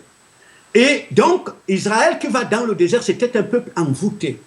Il n'a cessé de contester l'autorité d'Elohim, de contester l'autorité d'Elohim au travers de Moïse. Le peuple n'a cessé de se montrer comme étant en insécurité parce qu'il a été sorti du système où il était envoûté. Donc le peuple ne se reconnaissait qu'en Égypte. Et la preuve, les Écritures nous disent que tous sont morts dans le désert, sauf la nouvelle génération. Donc vous voyez les gravités de l'envoûtement dans les humains. Donc pour comprendre donc, en fait que quand on parle même des projets politiques, projets économiques, l'objectif ici c'est d'envoûter le peuple. Mais je n'ai pas bien saisi ce que vous venez de dire. Donc, on peut comprendre que l'esprit d'Élohim peut cohabiter dans un esprit avec un homme qui est Non, envoûté. j'ai dit ceci. Un individu qui rentre dans le cycle de désenvoûtement, parce que prenons bien cet envoûtement comme ce qui caractérise l'individu. Donc, ça ne disparaît pas en une nuit. Mais c'est un individu, comme le maître a prié, le Père, dans Jean 17, il dit « Sanctifie-les par la vérité, ta parole est la vérité ». Donc, ce sont des individus qui doivent être nettoyés. Hein, ils doivent être dépouillés de cette conscience malsaine. Donc, je dis bien, ça ne part pas en une nuit, mais simplement, ce qui fait l'avantage, c'est que ces individus, il y a une rupture avec la conscience d'envoûtement. Ils se mettent à la disposition du Messie. Vous voyez, c'est cela. Ils se mettent totalement à la disposition du Messie. C'est pour ça que le Messie le dit bien. D'ailleurs, vous le verrez dans la plupart des actes que le Messie accomplit. Je pensais à cela ce matin. Souvenez-vous de cet individu qui dormait dans les tombes. C'était un individu envoûté. C'est-à-dire, ce que le maître nous montre, c'est la condition de l'homme envoûté. C'est un individu qui est excité par les démons. Il n'est pas libre. Et c'est pour ça que vous voyez les gens excités, courir après les éléments du monde. Mais ils ne sont pas libres. Et ils ne sont même pas conscients qu'ils ne sont pas libres. Si vous allez même leur parler de leur état, ils vont vous dire que vous êtes fous. Vous voyez très bien. Donc, c'est cela, la condition de l'envoûtement. C'est ce que le maître nous montre à travers cet individu qui était possédé de sept démons. Hein? Lorsque les démons vont se retrouver en face du Messie, mais ils commencent à agiter le monsieur. Le Messie Yeshua ordonne aux démons de sortir. Donc, il nous montre l'état d'envoûtement des humains. Et lorsque le Messie trouve, par exemple, le Messie qui était un aveugle-né, c'est hors du village. Il l'a entraîné hors du village pour ouvrir ses yeux. Donc, on ne peut pas sortir de l'envoûtement si ce n'est pas en se mettant à la suite du Messie. C'est-à-dire en suivant le Messie sur la croix. Dans le feu, c'est là qu'on entre dans le processus du désenvoûtement, c'est-à-dire la rupture entre nous et la conscience cosmique. Il y a une intervention d'un frère qui souligne que le Messie avait été au temple, à l'intérieur du temple pour le désenvoûter et non à l'extérieur du temple. Donc par là, on peut comprendre que le Messie vient en nous pour nettoyer tout ce qui est contraire à notre identité. Exactement. Et puis, exactement. Donc, comme je dis, c'est une œuvre de construction, en tout cas. Et puis, comme je le dis, le temple dont il est question, où le Messie est allé désenvoûter, où il est allé chasser les changeurs d'argent, je suppose que notre auditeur parle de cela, ça ne se limite pas simplement à notre cœur, notre esprit qui doit être désenvoûté, mais ça s'étend sur l'univers, parce que l'univers, c'est le temple d'Élohim. Le Shabbat doit se passer dans l'univers. L'univers, nous avons dit actuellement, c'est un lieu, un environnement envoûté. Dans sa totalité. Et le royaume du Messie vient désenvoûter l'univers. Désenvoûter l'univers. Il s'agit de cela. Il s'agit, dans une plus large dimension, de cet univers dans lequel nous sommes. Vous aviez dit tantôt que la création, et la création tout entière, est envoûtée. Et il y a un auditeur qui dit comment la création peut-elle à la fois être envoûtée et en même temps désirer la révélation des fils? D'où lui vient cette compréhension-là?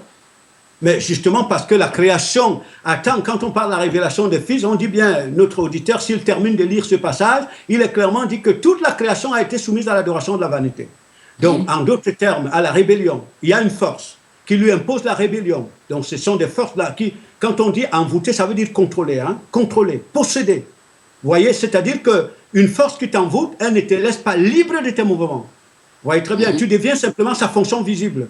Et c'est justement de ce que ce passage-là parle, parce qu'il est bien dit, toute la création est soumise à l'adoration de la vanité, non pas de son propre chef, mais il y a un qui le lui impose. Vous voyez très bien. Donc, et cette création attend la révélation des fils pour elle-même participer à la liberté. Donc les fils, ce sont des esprits préalablement désenvoûtés, donc libres, donc qui sont sortis de ce champ cosmique, et qui participent donc au désenvoûtement de la création, au retour de la création à l'ordre. Une autre question, nous en avons vraiment plein aujourd'hui. Y a-t-il quelque chose à faire à notre niveau pour que les gens réalisent qu'ils sont envoûtés? Ce qu'il y a à faire, c'est que la vérité est annoncée. Et par la vérité, chacun prend conscience de son état. Nous avons dit comment l'apôtre Paul a pris conscience de son état d'envoûtement. Mais parce que la vérité lui a été révélée. C'est là où il a pris conscience en réalité qu'il était un individu qui fonctionnait comme un objet connecté. Donc, il était sous le contrôle des forces qui ne lui laissaient pas la liberté ni de penser. Ce sont ces forces qui lui imposaient de s'opposer à la vérité. Vous voyez très bien. Donc, c'est pour ça que la vérité est annoncée. La parole est annoncée dans le monde. La parole est annoncée pour aider les humains à mieux cerner l'univers, cerner comment l'univers fonctionne. Et que ces individus comprennent que le salut n'est que vers Elohim au travers du Messie. Il n'y a pas d'autre moyen pour que nous prenions conscience de notre état, si ce n'est par la révélation qu'Elohim nous donne au travers de sa parole. On dit comment le frère Victor M pose la question de savoir comment peut-on expliquer le cas des frères qui finissent par retomber dans l'envoûtement du monde après avoir servi le maître. Je prends le cas du frère qui finit par abandonner Paul préférant le monde. Oui, mais parce que on dit bien que il y a le principe à partir duquel nous sortons de l'envoûtement, puisque l'apôtre Paul lui-même le dit, aussi longtemps que nous sommes dans ce corps, aussi longtemps que nous ne sommes pas encore sortis de l'univers. D'ailleurs, la prière, pour répondre à notre frère, c'est cette prière, et bien évidemment, que le Maître adresse à son Père, notre Père, pour les disciples. Il leur dit, je ne te demande pas de les enlever de l'univers, mais ce que je te demande, c'est que tu les protèges du mauvais. C'est-à-dire que tu les protèges de celui, de la force d'envoûtement, du principe de l'envoûtement. Donc, aussi longtemps que nous sommes dans ce corps, si nous ne nous soumettons pas au principe que l'Élohim nous révèle dans le Messie, s'il n'y a pas soumission totale, il y a risque que nous sortions de l'état d'esprit qui commence à sortir de cet univers pour tomber dans l'envoûtement. Parce que la bataille, elle est là. Et c'est pour ça que l'apôtre Paul lui-même disait, je traite durement mon corps pour ne pas prêcher aux autres et être moi-même rejeté. C'est-à-dire me retrouver moi-même sous le contrôle des forces qui envoûtent l'univers. Donc, il faut comprendre que Satan n'est pas encore emprisonné. Il est là, libre de son action, libre de son mouvement. Mais ce qui annule le pouvoir de Satan, c'est le Messie qui vient. Parce que le Messie, en qui le Père est et qui est dans le Père, lorsque Elohim est dans le Messie, il annule la force adverse. Vous voyez, il annule la force adverse. Donc, lorsque nous allons épouser la position du Messie sur la création, c'est en lui que la force de Satan est annulée. Et au reste, qui pose la question de savoir, y a-t-il une différence entre l'envoûtement et la possession? Ben, c'est la même chose. Si vous voulez l'envoûtement, la possession, nous l'avons dit. C'est-à-dire qu'une force qui vous contrôle, elle vous possède. Elle vous possède totalement. Vous n'êtes pas libre de vos mouvements. Alors, c'est ce que nous sommes en train de dire. Parce que si vous voyez très bien les télévisions, c'est-à-dire, on vous montre clairement qu'en ce moment-ci, et comme d'ailleurs ça a été annoncé le 21e siècle, nous l'avons dit, hein, c'est l'ère de la connexion, de l'expression de l'esprit dans la matière. Donc, le 21e siècle, c'est celui, on le dit bien, des objets connectés. Ça veut dire quoi? Ça veut dire que tous les composants de l'univers sont connectés à la même conscience. Donc, à la limite, nous allons rentrer bientôt dans le règne de l'anti-Machar. Personne ne verra Satan avec les yeux. Mais Satan, c'est une énergie, c'est une intelligence perverse dont l'humanité est dépendante. Mais cette intelligence qui excite les hommes au quotidien. C'est sur la base de cette intelligence que les gens organisent leur maison, organisent leur foyer, qu'ils sont animés au quotidien. Et donc, vous avez simplement que vos yeux s'ouvrent pour voir Satan en marchant. Vous comprenez? C'est-à-dire que vous alliez au-delà des mots pour entrer, voir comment Satan est en action dans le monde. Personne ne verra Satan avec les yeux. C'est une énergie, c'est un esprit. Donc, Satan, il est l'humanité, les composants matériels de l'univers sont la fonction visible de Satan. C'est pour ça qu'on vous dit que l'univers, c'est un champ magnétique cosmique. Un champ magnétique cosmique. N'est-ce pas? Comme nous l'avons dit tout à l'heure. Je le reprends encore. Et ça, c'est vraiment très important pour comprendre la manière dont le Créateur a structuré l'univers. C'est-à-dire que si vous séparez notre univers, vous le séparez de la dimension spirituelle, vous avez un ensemble de composants matériels inintelligents, c'est-à-dire inertes. Vous allez voir tout s'arrêter. Même la mer ne bougera plus. Même le vent ne soufflera plus. Vous allez voir même les humains s'arrêter. C'est-à-dire aussi longtemps que nous sommes dépendants de l'énergie cosmique, c'est-à-dire de la fausse intelligence. Si cette intelligence est maintenant extirpée de l'univers, vous allez voir tous ces individus disparaître. Tous vont s'effondrer. Vous voyez très bien, c'est comme ça. Donc c'est pour ça que le Père vient vider l'univers de cette intelligence malsaine qui a apprivoisé tout l'univers. C'est pour cela. Et quand le Messie est dans l'univers, il ne fonctionne pas à partir de cette intelligence. Le Messie est dépendant de l'intelligence créatrice. Or, ces composants de l'univers, que ce soit spirituel ou matériel, sont dépendants de l'intelligence que Satan lui-même est dépendant de l'intelligence créatrice.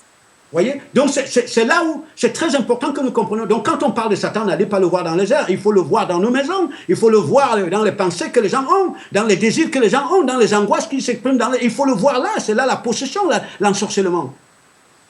Voilà. Voilà. Et j'aimerais qu'on revienne un peu sur les mécanismes, hein, parce qu'on a abordé ce sujet-là. Comment se réalise cet envoûtement collectif, c'est-à-dire les mécanismes qui sont mis en place pour envoûter la création? Quels sont ces mécanismes? Voilà, frère Kevin, pour cela, je voudrais que nous lisions dans Apocalypse chapitre 17. C'est-à-dire que qui nous parlait, pour parler du mariage entre l'élite des nations et le principe même de l'envoûtement des nations, pour comprendre comment le mécanisme se réalise. C'est pour ça que vous ne pouvez pas être un homme politique vrai si vous ne comprenez pas comment fonctionne l'univers. Vous ne pouvez pas être un grand responsable dans cet univers, dans ce monde, un citoyen du monde, qui travaille, qui occupe une haute fonction dans l'administration où Satan est au sommet de la hiérarchie si vous ne comprenez pas comment fonctionne notre univers. Donc il y a un projet, un contre-projet dans l'univers auquel tous les composants de l'univers participent. Malheureusement, c'est cela. Tous les composants de l'univers y participent. Et certains sont bernés par une fausse spiritualité, et comme mon frère Kevin disait tout à l'heure, où ils disent, ils jeûnent, et vous allez voir même tout à l'heure que ce sont ces individus connectés, c'est-à-dire envoûtés, qui invoquent l'Antichrist. C'est eux qui invoquent Satan. C'est eux qui invoquent Satan. Je vous dis comme ça, dernièrement, un discours a été fait, je ne sais plus si c'est en Bolivie, je ne sais pas si vous l'avez écouté, où on disait clairement il disait que c'est l'humanité qui appelle Satan. Parce que les êtres psychiques, dont l'esprit est domestiqué dans la chair, c'est-à-dire qu'ils sont connectés aux démons, consciemment ou inconsciemment, ces êtres par leurs désirs, par leurs angoisses, par leurs ambitions, ils invoquent l'énergie de la contestation, cette énergie qui est Satan. Ils l'invoquent sur la terre. Ce sont les humains, ce sont les humains qui invoquent Satan sur la terre. Ce n'est pas autre chose. De la même manière que lorsque vous prenez conscience de votre état dans le Messie, vous commencez à invoquer le règne d'Élohim par vos désirs, par votre dévotion, par votre consécration totale à Elohim. Vous vous rendez disponible comme réceptacle pour recevoir le royaume, l'intelligence créatrice, qu'elle doit pénétrer l'univers. C'est comme ça. Donc ce sont les humains qui invoquent Satan sur la terre, qui invoquent Satan. Donc Apocalypse chapitre 17, s'il te plaît. Je commence à partir de quel verset? À partir du premier verset. Je préfère que nous commencions à partir du premier verset. D'accord. Puis un des 7 anges, Apocalypse 17, premier verset, puis un des 7 anges qui tenait les 7 coupes vint. Et il m'adressa la parole en disant, « Viens, je te montrerai le jugement de la grande prostituée qui est assise sur les grandes eaux.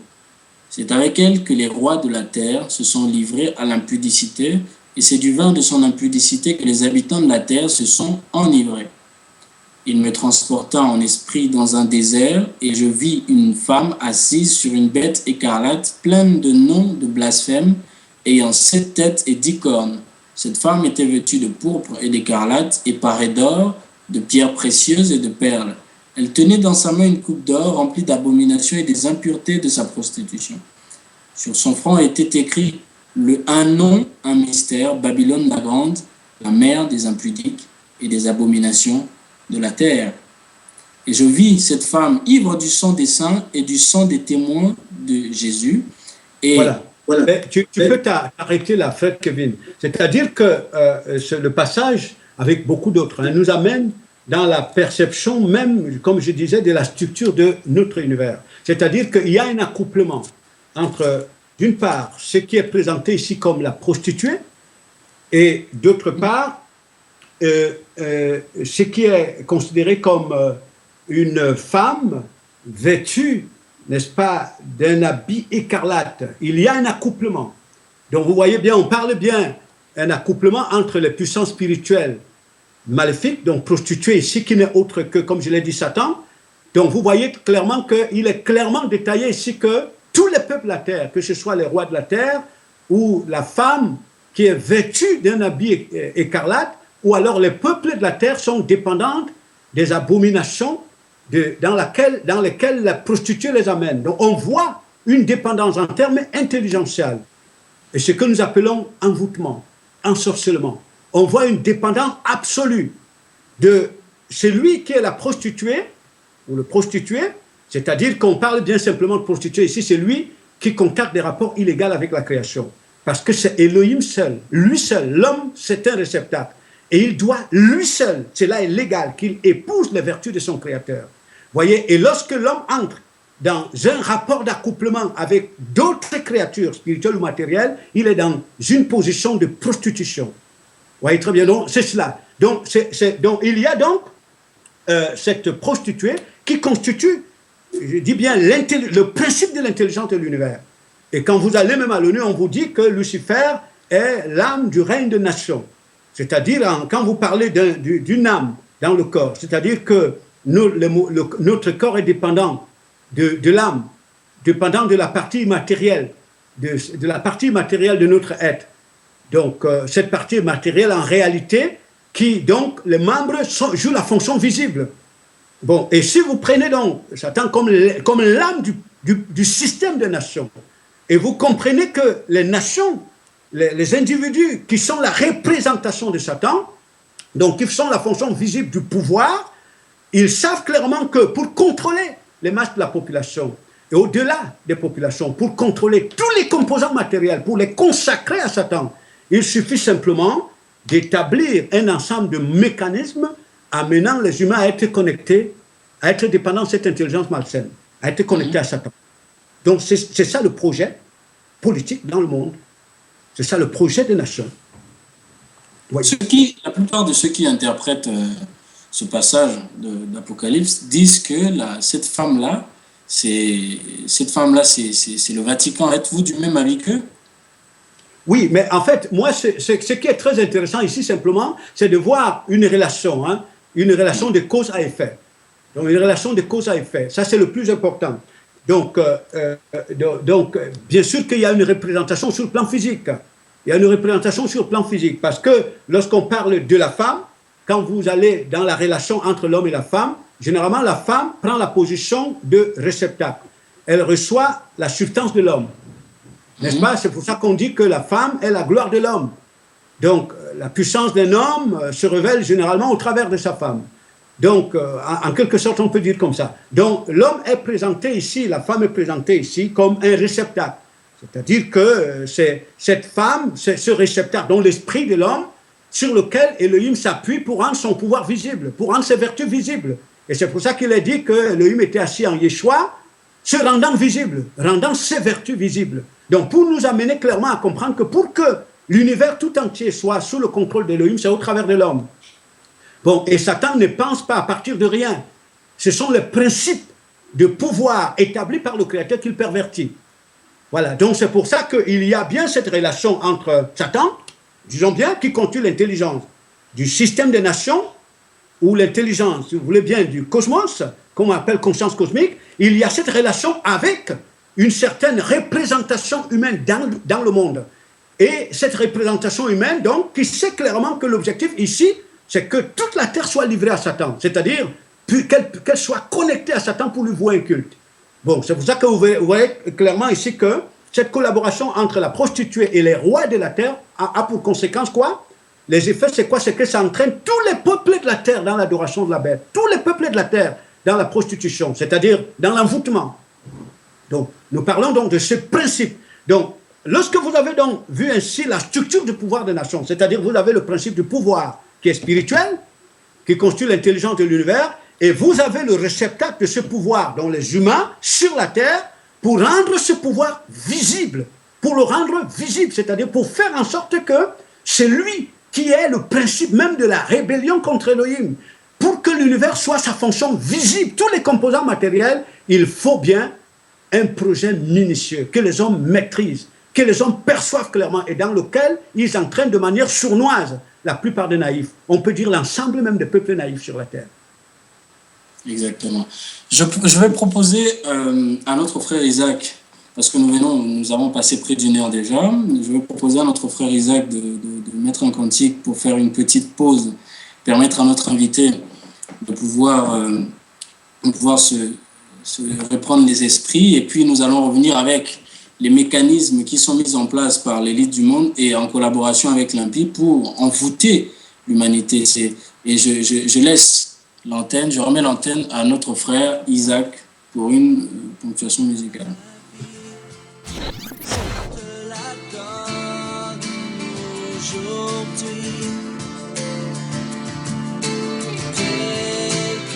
Je suis, je viens à toi. Vous êtes en direct sur votre radio www.eps-radio777.net dans votre émission Comprendre la parole de Dieu. Nous sommes depuis près d'une heure en train de traiter d'un sujet très intéressant qui est l'envoûtement collectif. Et depuis un moment, notre frère Luc Bimaé, notre bien-aimé frère Luc Bimaé, nous parle des effets de l'envoûtement, à essayer au travers des Écritures de définir ce que c'est que l'envoûtement et à parler aussi des effets de l'envoûtement. Maintenant, là, nous allons essayer de voir quels sont les mécanismes qui sont mis en place pour envoûter les populations afin que le pouvoir de l'impie, bien évidemment, soit continuellement étendu. Frère Luc, quels sont ces mécanismes donc? Voilà. Donc, avant de commencer à parler de mécanismes, que nous essayerons de donner une liste qui ne sera pas exhaustive, bien sûr. Donc, je vous rappelle que c'est lui qui est la tête pensante de ce projet d'envoûtement ou alors de contrôle de la population de la Terre. La tête pensante, c'est Satan. Bon. Et lorsque donc les humains ne sont que, la fonction ne collabore qu'au projet de Satan, les humains, selon comment dirais-je, quand vous voyez bien, selon l'histoire de la civilisation des nations, l'histoire du pouvoir des nations, les hommes ne sont que collaborateurs. De la même manière que de l'autre côté, Elohim qui vient libérer l'homme, ou alors faire l'homme à sa réplique, l'homme esprit. Les hommes ne sont que des collaborateurs au projet d'Elohim. Et c'est là où vous voyez la prétention de Satan de prendre la position d'Elohim. Et comme il est dépendant de l'intelligence créatrice, il ne pense pas en dehors de l'intelligence créatrice, mais simplement il pervertit ce projet, il le pervertit. Et donc, pour que donc, vraiment, on comprenne bien pourquoi les mécanismes sont adaptés, c'est que ces mécanismes sont mis sur pied par une entité qui a la vraie connaissance de l'homme, la vraie connaissance de l'homme. C'est-à-dire, Satan sait clairement que l'homme est multidimensionnel. L'homme est esprit, et surtout l'homme est esprit. Et donc, un esprit qui habite un corps. Et il sait que cet esprit, son héritage, c'est Elohim. Et cet esprit doit être à la réplique du Messie. Et comprenez donc que si le Messie est la fonction du Créateur, fonction visible du Créateur, si l'homme est élevé à cette position, dans tous les cas, l'homme prend ascendant sur Satan. Satan devient le marchepied. Donc, Satan devient dépendant de l'homme, comme fonction de l'intelligence créatrice. C'est-à-dire l'homme comme fonction de l'intelligence créatrice. Donc, il connaît bien le projet. Il connaît bien Elohim. Il connaît bien ce projet.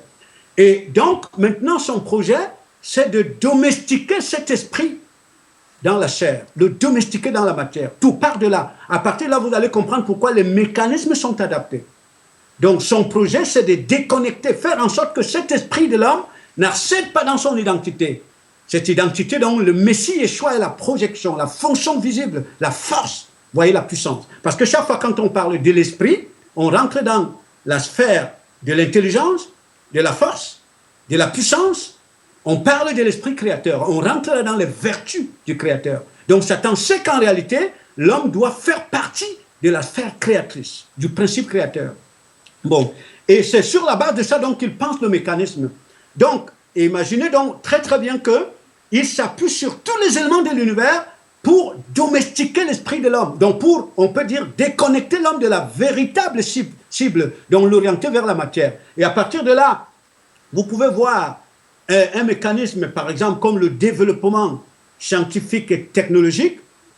Vous vous rappelez bien d'un certain monsieur, lorsqu'il célébrait l'avènement de la révolution industrielle, M. Nietzsche, il disait « Dieu est mort et c'est nous qui l'avons tué ». Voilà, donc, le but du développement scientifique et technologique, quand vous voyez très bien, c'est-à-dire les sciences ici, c'est la connaissance de l'univers et les lois qui régissent l'univers.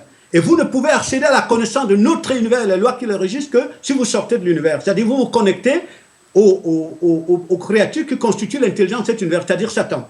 Vous avez une certaine lecture de l'univers. Ça veut dire que par le lien avec Satan, vous participez à la manipulation des éléments de l'univers, notamment transformation de la matière pour imposer à l'homme une autre orientation, une autre idée de lui, un autre concept de richesse, un autre concept d'intelligence, un autre concept de succès. Vous voyez très bien, c'est pour ça que Nietzsche disait donc Dieu est mort et c'est nous qui l'avons tué. Donc en fait, c'est des gens qui avaient la vraie lecture de l'homme.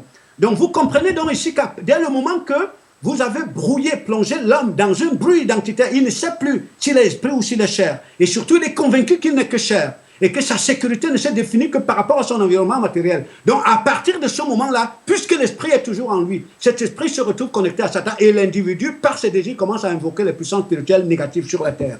C'est-à-dire, cet individu devient un réceptacle qui invoque Satan.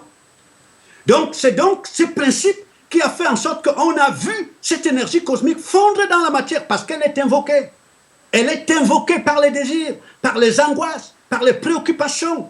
Et c'est de là que naissent des fausses religions. Ces fausses religions, normalement, qui viennent avec l'idée de résoudre les désirs de l'homme psychique, les ambitions de l'homme psychique. Et donc, vous voyez bien, donc, vous verrez clairement que là vont se greffer des fausses religions. Là va se greffer l'éducation. L'éducation qui est un des moyens d'initiation à la sorcellerie, d'initiation à l'ensorcellement. On vous le dit à l'ONU. Par l'éducation, on connecte l'humanité à la hiérarchie spirituelle, donc au démon. Vous voyez très bien. Donc, ce sont ces mécanismes qui ont été mis sur pied pour mettre l'esprit de l'homme sous contrôle. Et pourquoi l'esprit de l'homme? C'est pour ça que nous disons que Satan connaît bien l'homme, parce que Satan sait que l'esprit, c'est la force. Si cet esprit arrive à échapper à son contrôle et se connecte au Créateur, c'est une force effroyable, c'est une force redoutable. Et donc, pour arriver à le contrôler, il faut simplement déconnecter la fusible, donc le déconnecter d'Elohim. Vous voyez très bien, donc c'est cela. Et derrière ça, vous allez voir les projets politiques. Les projets politiques ont pour ambition renforcer la puissance de l'ego, les prétentions de l'ego. Et vous allez entendre des discours qui vous disent l'économie c'est l'espérance. Donc derrière ça, il y a un projet bien pensé. Parce que pourquoi est-ce que l'élite est élite et la masse est la masse? Parce que ces individus savent qu'ils sont des esprits. Et parce que, sachant qu'ils sont des esprits, ils se connectent à la sphère spirituelle, donc ils deviennent des forces, des puissances, des intelligences qui écrasent les autres et qui connectent les autres au démon. Donc, vous avez donc les mécanismes comme le sport qui ont pour but de valoriser l'ego, les fonctions visibles de l'homme, les fonctions extérieures de l'homme, mais avec pour objectif étouffer l'esprit. Parce que si l'esprit se réveille, c'est une force terrible. Mais regardez le Messie. Mais qu'est-ce qui a amené le Messie à s'élever au-dessus de toute la création? Parce que le Messie sait qu'il est esprit. Et il va se connecter au principe de son identité qui est le Créateur. Bon. Nous avons, parce qu'à partir de ce que vous venez de dire, si je peux faire un rappel, parce que parmi les mécanismes, on a le développement scientifique et technologique, voire science comme connaissance de l'univers et des lois qui les régissent. Nous avons aussi la religion qui est là pour, c'est qu'on veut dire, qui est là pour répondre aux besoins physiologiques de la masse. L'éducation, vous aviez dit tantôt que c'est un moyen d'ensorcellement. Et il y a des projets politiques qui sont là aussi pour renforcer la puissance de l'ego. Et il y a le sport qui est là pour renforcer toujours en train de renforcer l'ego. Mais quelqu'un qui est, par exemple, prenons le cas du sport ou de l'éducation, un parent qui a un enfant qui est un sportif de haut niveau, qu'est-ce que vous allez lui dire? Que cet enfant ne continue plus dans cette voie ou nous savons que dans la semaine prochaine, c'est la rentrée des classes. C'est un parent qui a des enfants. Qu'est-ce qu'il fait? Il n'envoie plus ses enfants à l'école, sachant que l'école est un moyen d'ensorcellement. Mais tout dépend de frère Kevin, tout dépend, et nos auditeurs, tout dépend de l'idée qu'on se fait de l'homme. C'est-à-dire qu'il suffit d'adhérer à la pensée de l'homme selon Satan, c'est-à-dire le renfermer dans le physiologique. Un individu qui pense comme ça, on le laisse suivre son chemin. Et l'autre individu qui lui croit que l'idée de l'homme vient du Créateur. L'homme, ça émane du Créateur. C'est ce qui émane du Créateur. Vous voyez très bien. Donc, pour le Créateur, l'homme est esprit et doit être l'émanation de lui par le Messie. Vous voyez très bien. Vous avez pris l'exemple, tu as pris l'exemple des sportifs de haut niveau. Les sportifs de haut niveau qui peuvent nous écouter le savent très bien. Quand on dit le haut niveau, ça veut dire, ça suppose simplement aller au-delà des limites du corps. Vous voyez, sortir des limites du corps. Ça veut dire que l'esprit doit se connecter à la sphère supérieure. Il rentre dans l'exceptionnel. Le haut niveau, c'est cela. Donc, pour que tu te réalises au niveau de l'ego, renforcer ton ego. D'ailleurs, vous entendez certains sportifs de haut niveau le dire toujours. Hein? C'est-à-dire, quand vous lui posez la question, mais c'est quoi tes secrets? Il dit, je crois en moi. Il faut croire en toi. Il faut croire en ta force. Ça veut dire que, vous comprenez très bien, il faut croire que tu as le pouvoir d'aller au-delà de tes limites. Donc ça ne se fait pas sans la connexion avec la sphère invisible. Est-ce que c'est pas simplement le fait qu'il s'entraîne plus qui fait qu'il soit davantage plus fort? C'est ce que pense le naïf. Mais il faut bien aller dans l'environnement, comprendre comment fonctionne notre univers. Quand on parle bien du haut niveau, ça veut dire qu'il faut aller au-delà des limites de notre corps. Il faut aller au-delà des limites de notre corps. Donc le naïf, il pense bien sûr que c'est parce que le naïf, justement, on lui dit toujours parce qu'il s'entraîne beaucoup, parce qu'il s'entraîne beaucoup. Ah oui, donc, mais ceux qui sont bien initiés comprennent ce qui se passe. Sinon, tout le monde serait capable de s'entraîner et aller au haut niveau. Mais peut-être que c'est parce qu'eux, ils ont développé une passion pour le foot, le basket et autres, et d'autres n'en ont pas. Ont développé une passion. Dans tous les cas, ce qu'il faut comprendre, c'est que pour mieux comprendre la chose, il faut rentrer dans la structure de l'homme. C'est-à-dire que l'homme est multidimensionnel. Il y a l'esprit, il y a le corps. Le corps est renfermé dans ses limites. Pour que l'esprit aille au-delà des limites, il faut le détacher du corps. Quand vous le détachez du corps, il rentre dans l'exceptionnel. Alors, vous allez me dire que quand vous voyez bien ce que le Messie Yeshua extériorise sur la terre, le Messie Yeshua était au-delà des limites du corps. Il extériorise le royaume de son Père. Il est le royaume. Il s'est défini comme le royaume. C'est pour ça que le Messie n'a de limites ni vis-à-vis de l'espace-temps, ni vis-à-vis de la sphère spirituelle de l'univers, parce qu'il vient du principe créateur. Il vient des régions supérieures des cieux. Donc, il est l'expression du royaume sur la terre. Donc, c'est comme ça, en tout cas, que ça fonctionne dans notre univers. Justement parce que l'élite a renfermé la masse dans la limite en leur disant « entraînez-vous, entraînez-vous », que jamais la masse n'arrive aux mêmes expériences que l'élite. Nous avons bien des questions. Horty à la radio qui pose la question de savoir que faire de nos enfants dans ce système? Comment les éduquer? Comment éduquer nos enfants? Qu'est-ce que l'esprit d'Élohim, à travers l'intelligence d'en haut, a exhorté les premiers à travers l'apôtre Pierre? Il dit « Sauvez-vous de cette génération perverse ». Je pense que la plupart de ceux qui nous écoutent, là où nous sommes dans une confusion terrible, c'est que le fait que nous n'ayons pas compris dans quel univers nous vivons, et peut-être nous n'ayons même pas désiré que Elohim nous donne l'intelligence pour comprendre dans quel univers nous sommes, pour sortir. Puisque vous verrez clairement que nous, je dis bien ceux qui sont issus des nations, les Écritures disent que nous sommes une branche de l'olivier sauvage, n'est-ce pas? Et qui est appelé à être entaillé sur l'olivier naturel. Bon, et l'olivier sauvage, c'est quoi? C'est l'olivier sauvage, c'est-à-dire que nous qui sommes issus de l'intelligence babylonienne, donc qui, à la base, sont des peuples dépendants de l'intelligence diabolique. Si nous devons hériter avec le Messie, il faut sortir de l'intelligence babylonienne. C'est de cela qu'il est question. Donc, vous oubliez clairement que Elohim mettait toujours en garde Israël. N'imite pas les voies des nations. Parce que le système des nations a toujours été un système d'ensorcellement, un système d'envoûtement, un système sorcier.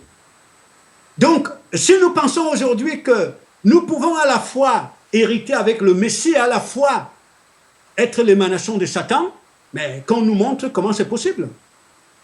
Il y a une question de Oreste. Il dit si on comprend bien l'éducation reçue dans nos écoles ont pour but l'envoûtement de la masse. Mais alors, quelle éducation pour nos enfants et les générations futures? Quel type d'éducation on peut donner à nos enfants et à les générations futures? Par exemple, vous qui avez compris la structure de l'univers, quelle éducation vous donnez à vos enfants? Est-ce que vous les envoyez toujours à l'école ou comment vous faites? Comme je le dis bien, c'est qu'en réalité, nous avons parlé au départ de l'envoûtement même des mots. L'envoûtement des mots. Donc, en réalité, lorsque nous sortons, nous-mêmes, notre esprit sort de l'envoûtement, nous rentrons même dans la vraie intelligence des mots. Parce que ce n'est pas tellement le terme école qui est problème, mais c'est le sens qu'on lui a donné. Parce que le Messie Yeshua a été à l'école. Le Messie, il a été instruit par son Père. Éduquer, c'est connecter. Le Messie est la fonction visible de l'intelligence créatrice. Parce que le Messie avait été instruit. Elohim avait défini le principe de l'éducation du peuple juif. la loi qu'il lui a donnée. Qui est le principe de l'intelligence? C'est Elohim qui est l'intelligence, c'est lui qui est la science. Et les nations aussi savent que éduquer, c'est connecter, mais connecter à une intelligence qui est malsaine. À cette intelligence qu'eux, ils considèrent comme leur véritable Dieu. C'est ça le problème. Donc le problème, ce n'est pas les mots. Nous avons dit Satan ne pense pas à partir de rien. Satan a perverti les fonctions de la création. Donc l'école, ce n'est pas l'école. L'école, c'est connecter. Et éduquer, c'est pérenniser une race. Mais quelle race nous voulons pérenniser? Celle de Satan ou celle d'Elohim?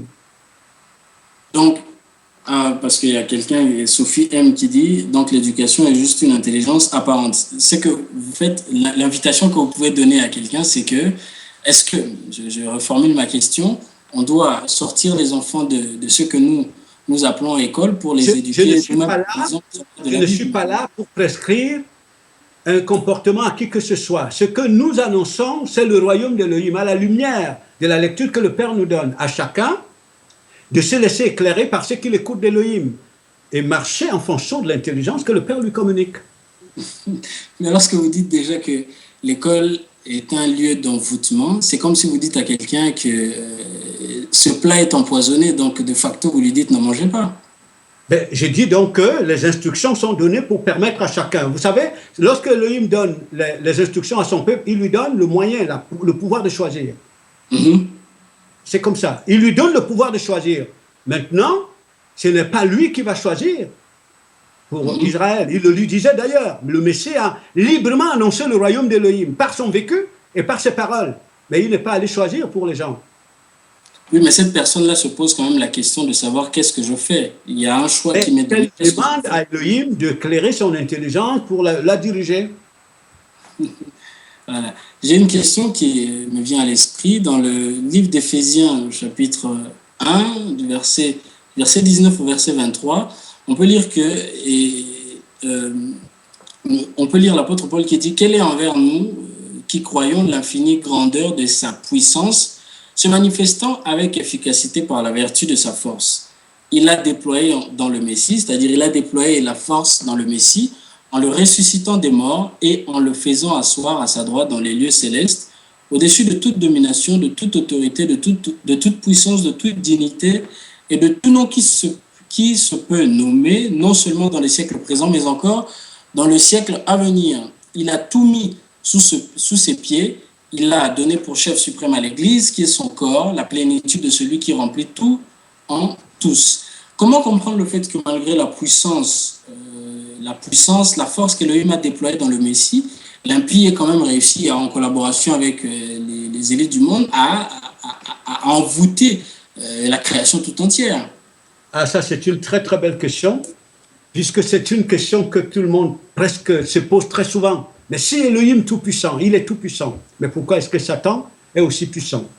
Alors, comme nous l'avons dit tout à l'heure, c'est que Satan, en collaboration avec ses suppôts, il maîtrise simplement les lois qui gouvernent, les lois établies par le Créateur, qui régissent l'univers. Il le maîtrise. Et quand vous allez voir, vous faites un rapport, d'après le passage que tu viens de lire, rapport entre le Messie et Satan. Le Messie, Yeshua, est la fonction visible de l'intelligence créatrice. Satan est dépendant de l'intelligence créatrice. Il est dépendant d'Elohim par le Messie. Donc vous verrez clairement que la parole est le moyen par lequel Elohim a autorisé l'existence de Satan. Donc c'est une créature qui tire tous les matins son souffle d'Elohim par sa parole. Donc à partir de là, frère Kevin, d'ailleurs l'apôtre Paul le dit encore dans Éphésiens, je crois chapitre 3, verset 8, et il dit bien cette infinie sagesse que Elohim a gardé cachée depuis les temps et qu'il a maintenant révélée de sorte que par les consacrés, les principautés spirituelles apprennent l'intelligence. Je sais pas, vous comprenez bien. Les principautés, donc ceux qui parlent d'école, Satan même doit se mettre à l'école de l'intelligence. Il se met à l'école de l'intelligence. Satan n'est pas l'intelligence par définition. Il est dépendant de l'intelligence. Ce sont les élites du monde qui font croire aux gens que Satan est l'intelligence, que Satan est tout puissant. C'est pour ça que c'est par ignorance que l'univers est dépendant d'une intelligence créée mais perverse et qui elle-même est dépendante de l'intelligence créatrice. Donc que le Père nous ouvre l'esprit pour pouvoir le comprendre. Donc pour dire donc clairement que pourquoi est-ce que Satan, nous avons dit, gouverne le monde? Ben, simplement parce que, frère Kevin, lorsque vous régnez, nous régnons que nous sommes des esprits. à la réplique du Créateur. Non seulement nous régnons, mais nous régnons le Créateur. Lorsque nous croyons que nous sommes chers, nous couronnons nous-mêmes Satan, Dieu. C'est-à-dire, à partir de ce moment-là, c'est nous qui invoquons Satan. C'est nous qui l'invoquons. Parce que c'est là, tout le mécanisme est très simple. C'est-à-dire, Satan a gouverné parce que l'humanité est ignorante. Il a exploité l'ignorance de l'humanité. Donc, Satan n'est pas Dieu, il n'est pas Elohim. C'est une créature. Mais le problème, c'est qu'il a profité de la vulnérabilité intelligentielle des humains, de l'univers. Donc, lorsque les humains renient qu'ils sont chers, c'est-à-dire les humains ne sont angoissés que pour les choses de la terre. Donc ça veut dire que ces humains couronnent Satan Dieu. Ces humains adhèrent au projet de Satan qui dit que l'homme n'est que chair. Il n'est pas esprit. Alors que l'élite du monde elle-même croit qu'ils sont esprits. C'est ça qui leur donne ascendant sur les autres. Donc à partir de là, vous avez des milliards d'individus qui invoquent Satan. Je dis bien qui invoquent Satan. Les milliards d'individus, je dis par leur désir. Savez-vous que le fait de vous exciter pour les choses de la terre, au quotidien, vous êtes dans l'invocation des puissances spirituelles maléfiques? Est-ce que vous le savez? Mais l'élite du monde le sait. Quand vous allez dans les grandes villes occidentales, vous voyez dès le matin combien les peuples sont excités. Mais c'est une énergie qui se déploie. Savez-vous que lorsque vous êtes préoccupé d'accomplir une tâche, si cette tâche est inspirée par Satan, vous avez besoin d'une énergie, mais quelle énergie vous invoquez? Le Créateur vous donnera l'énergie d'accomplir les tâches qui sont inspirées par Satan. Mais vous êtes dans l'invocation de l'énergie anti-machin. Donc ce sont les humains qui invoquent Satan sur la terre. Donc malgré cette force qu'Elohim a déployée dans son Fils, les hommes ne veulent pas collaborer avec lui pour entrer dans cette force et devenir et sortir donc de l'envoûtement. C'est ça. Donc c'est ça. Donc nous disons simplement que c'est un problème de loi qui gouverne l'univers. Ce sont ces lois, nous disons, c'est là même le principe du pouvoir. Ce sont ces lois que l'élite du monde exploite. Nous avons dit, si l'élite du monde a organisé un système qui est devenu une prison, un centre de rétention, c'est-à-dire que dans lequel on domestique l'esprit de l'homme dans la chair, c'est pour que l'homme devienne une énergie qui invoque l'énergie diabolique sur la terre. Ouais, donc c'est tout le principe. Et c'est pour ça que toute la peur de Satan est que nos esprits se réveillent. Parce que si nous prenons conscience de notre identité dans le Messie, c'est tout. C'est-à-dire qu'à partir de ce moment-là, nous commençons à invoquer le règne d'Élohim. Rappelez-vous de la prière que le Messie a enseignée aux disciples. Lorsque vous priez, dites notre Père qui est aux cieux, que ton nom soit sanctifié et que ton règne vienne. C'est-à-dire que le rapport entre le Fils et le Père, c'est que le Fils a pour repère son Père. Si vous émanez d'Élohim, même vos désirs émanent de lui, même vos ambitions émanent, c'est-à-dire vous invoquez le règne de lui, vous ne le confondez plus à aucune créature et son règne vient. J'aimerais lire un passage parce que vous avez parlé de l'invocation de l'antimachia par les désirs, les passions, les angoisses qui animent, qui habitent les humains. L'apôtre Paul dit que personne ne vous séduise dans 2 Thessaloniciens chapitre 2 au verset 3. Il dit que personne ne vous séduise d'aucune manière car il faut que l'apostasie soit arrivée auparavant et qu'on ait vu paraître l'homme du péché, le fils de la perdition, l'adversaire qui s'élève au-dessus de tout ce que l'on appelle Dieu ou de ce qu'on adore, jusqu'à s'asseoir dans le temple de Dieu, se proclamant lui-même Dieu. Ne vous souvenez-vous pas que je vous disais ces choses lorsque j'étais encore chez vous? Et maintenant, vous savez ce qui le retient, afin qu'il ne paraisse qu'en son temps. Et j'aimerais comprendre ici, qu'est-ce qui retient l'avènement de l'antimachia? Parce que l'apôtre Paul parle il dit, vous savez ce qui le retient, afin qu'il ne paraisse qu'en son temps. Qu'est-ce qui retient l'avènement de l'antimachia? Surtout aussi, l'un des éléments, c'est surtout aussi lié au temps organisé ou établi par le Créateur lui-même. Voilà. Parce que quand on voit le cycle de l'évolution des civilisations, Elohim est toujours intervenu sur la terre, c'est-à-dire pour révéler qu'il est l'unique force, l'unique contre laquelle il n'y a pas de force. Il est toujours intervenu lorsque la rébellion des nations a atteint son paroxysme. C'est-à-dire que lorsque la collaboration, presque chaque fois, c'était de manière prophétique, mais lorsque la collaboration entre l'humanité ou les nations avec Satan, à chaque fois quand elle a atteint son point, son paroxysme, donc son point final. Et c'est là toujours qu'Elohim est intervenu. Parce que vous verrez, lorsque Elohim intervient pour libérer Israël de l'Égypte, on dit bien que le pouvoir de Pharaon était planétaire. Et lorsque Elohim intervient chaque fois pour détruire le pouvoir de Nebuchadnezzar, chaque fois le pouvoir s'étendait sur toute la terre, donc de manière prophétique. Donc, il est donc évident que ce mécanisme qui a amené Satan à envoûter tous les composants de l'univers, sauf le petit reste d'Élohim, c'est un mécanisme préalablement établi par le Créateur et bien mis sous contrôle. Donc, jusqu'à ce qu'il atteigne son point final, que Elohim révèle à tout l'univers que c'est lui qui est le seul Elohim, c'est lui qui est la force. Et l'un des éléments aussi étant que Elohim n'a jamais sauvé par un grand nombre. Parce que pour montrer que le nombre, ce n'est pas, la force n'est pas dans le nombre, c'est lui qui est la force. Et c'est lui qui est l'intelligence. Et c'est vers ça que nous sommes en train de cheminer. Donc, lorsque l'apôtre Paul le dit, il est bien vrai que c'est par discernement des limites de l'évolution, de la collaboration, ou alors de l'envoûtement ou l'ensorcellement, des limites que Elohim a établies, de ces limites que Satan ne peut pas traverser.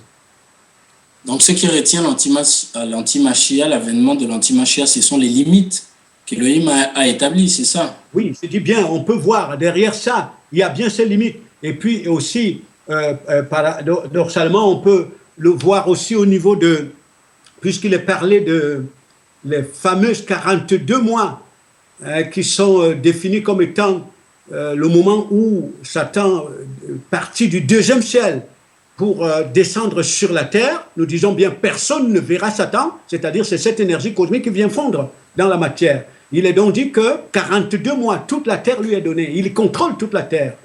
Donc, bien évidemment, c'est certainement le moment où il y a une présence de certains esprits connectés à Elohim, qui invoquent, qui constituent des limites aussi pour Satan, qui constituent des limites pour son contrôle total de la terre. Il est bien évidemment, puisqu'il est parlé de l'épouse, qui sera à un moment donné couronnée dans les airs avec l'époux, avant l'avènement du royaume du Messie Yeshua. Je pense que tous ces mécanismes rentrent en jeu. Donc, si je comprends bien, c'est que c'est la présence de l'épouse du Messie dans le monde, c'est-à-dire les esprits libres de la convoitise qui, comment je peux dire, ralentit un peu l'avènement de l'antimachia. C'est ça, on peut voir ces choses de cette manière. Mais ce que je veux dire, par exemple, c'est-à-dire que lorsque nous rappelons, par exemple, que, comme moi on me le disait quand j'étais tout petit, où mon père disait toujours à ma mère, deux coqs ne peuvent pas chanter dans la même maison. Vous voyez, donc deux coqs ne peuvent pas chanter dans la même maison. Il est très important de comprendre que Satan est la hiérarchie de l'univers aussi longtemps qu'il a le contrôle de tous les esprits qui constituent tous les composants de l'univers. Si, du milieu de cet univers, il y a des esprits qui s'élèvent au-dessus de lui par le lien avec Elohim, Satan n'est plus la hiérarchie de l'univers. C'est-à-dire, il ne contrôle pas l'univers. Ça, ce sont des choses très importantes. Donc, il est évident qu'au moment où nous rentrons dans le règne de l'antimachia, 42 mois, où toute la terre lui est donnée, avant qu'il n'aille dans les abîmes, il est bien évident, puisque, on le rappelle encore, les Écritures le disent, Satan, c'est un outil de répression. C'est-à-dire que le règne de Satan, c'est un règne de répression. Elohim se sert de Satan pour réprimer la rébellion, pour réprimer la haine de la vérité. Donc, pour pousser les gens en dehors du monde. C'est ce qui est dit. C'est un instrument entre les mains d'Elohim. Et lorsque Elohim l'aura utilisé comme instrument de répression, lui-même va être réprimé. Il va être sanctionné. C'est après là qu'il ira dans les abîmes. Donc, c'est pour donc dire en réalité que on voit bien la présence de cette épouse fidèle, ces esprits fidèles à Elohim, qui constituent une force qui limite l'action de l'impie dans l'univers. Exactement. Nous allons, j'aimerais qu'on entre un peu dans les solutions que l'on peut apporter pour les moyens. Et ça, je peux te rappeler pour terminer, mon frère Kevin, c'est-à-dire que vous avez bien cette information qui disait dernièrement que il y a 6 milliards d'individus en trop sur la Terre. Donc, avec le projet d'exterminer les 6 milliards d'individus. Donc, quand vous allez bien dans les prières qui sont élevées à Satan, il est clairement dit que tout ce qui conteste le projet de Satan doit être éradiqué, doit être effacé.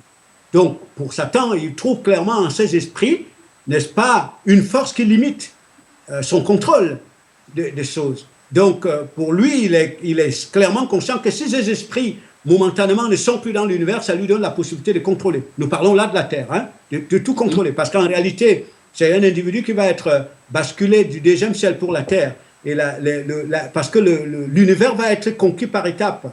Parce que bientôt, le Messie va rencontrer son époux dans les airs. Satan, ça ne sera plus son quartier général, il va descendre sur la terre ici. Et quand le Messie sera descendu sur la terre, il ira dans les abîmes. Et voilà. Dans le livre des Actes des Apôtres, lorsque les apôtres parlaient, il y avait près de 3000 juifs qui ont entendu la parole.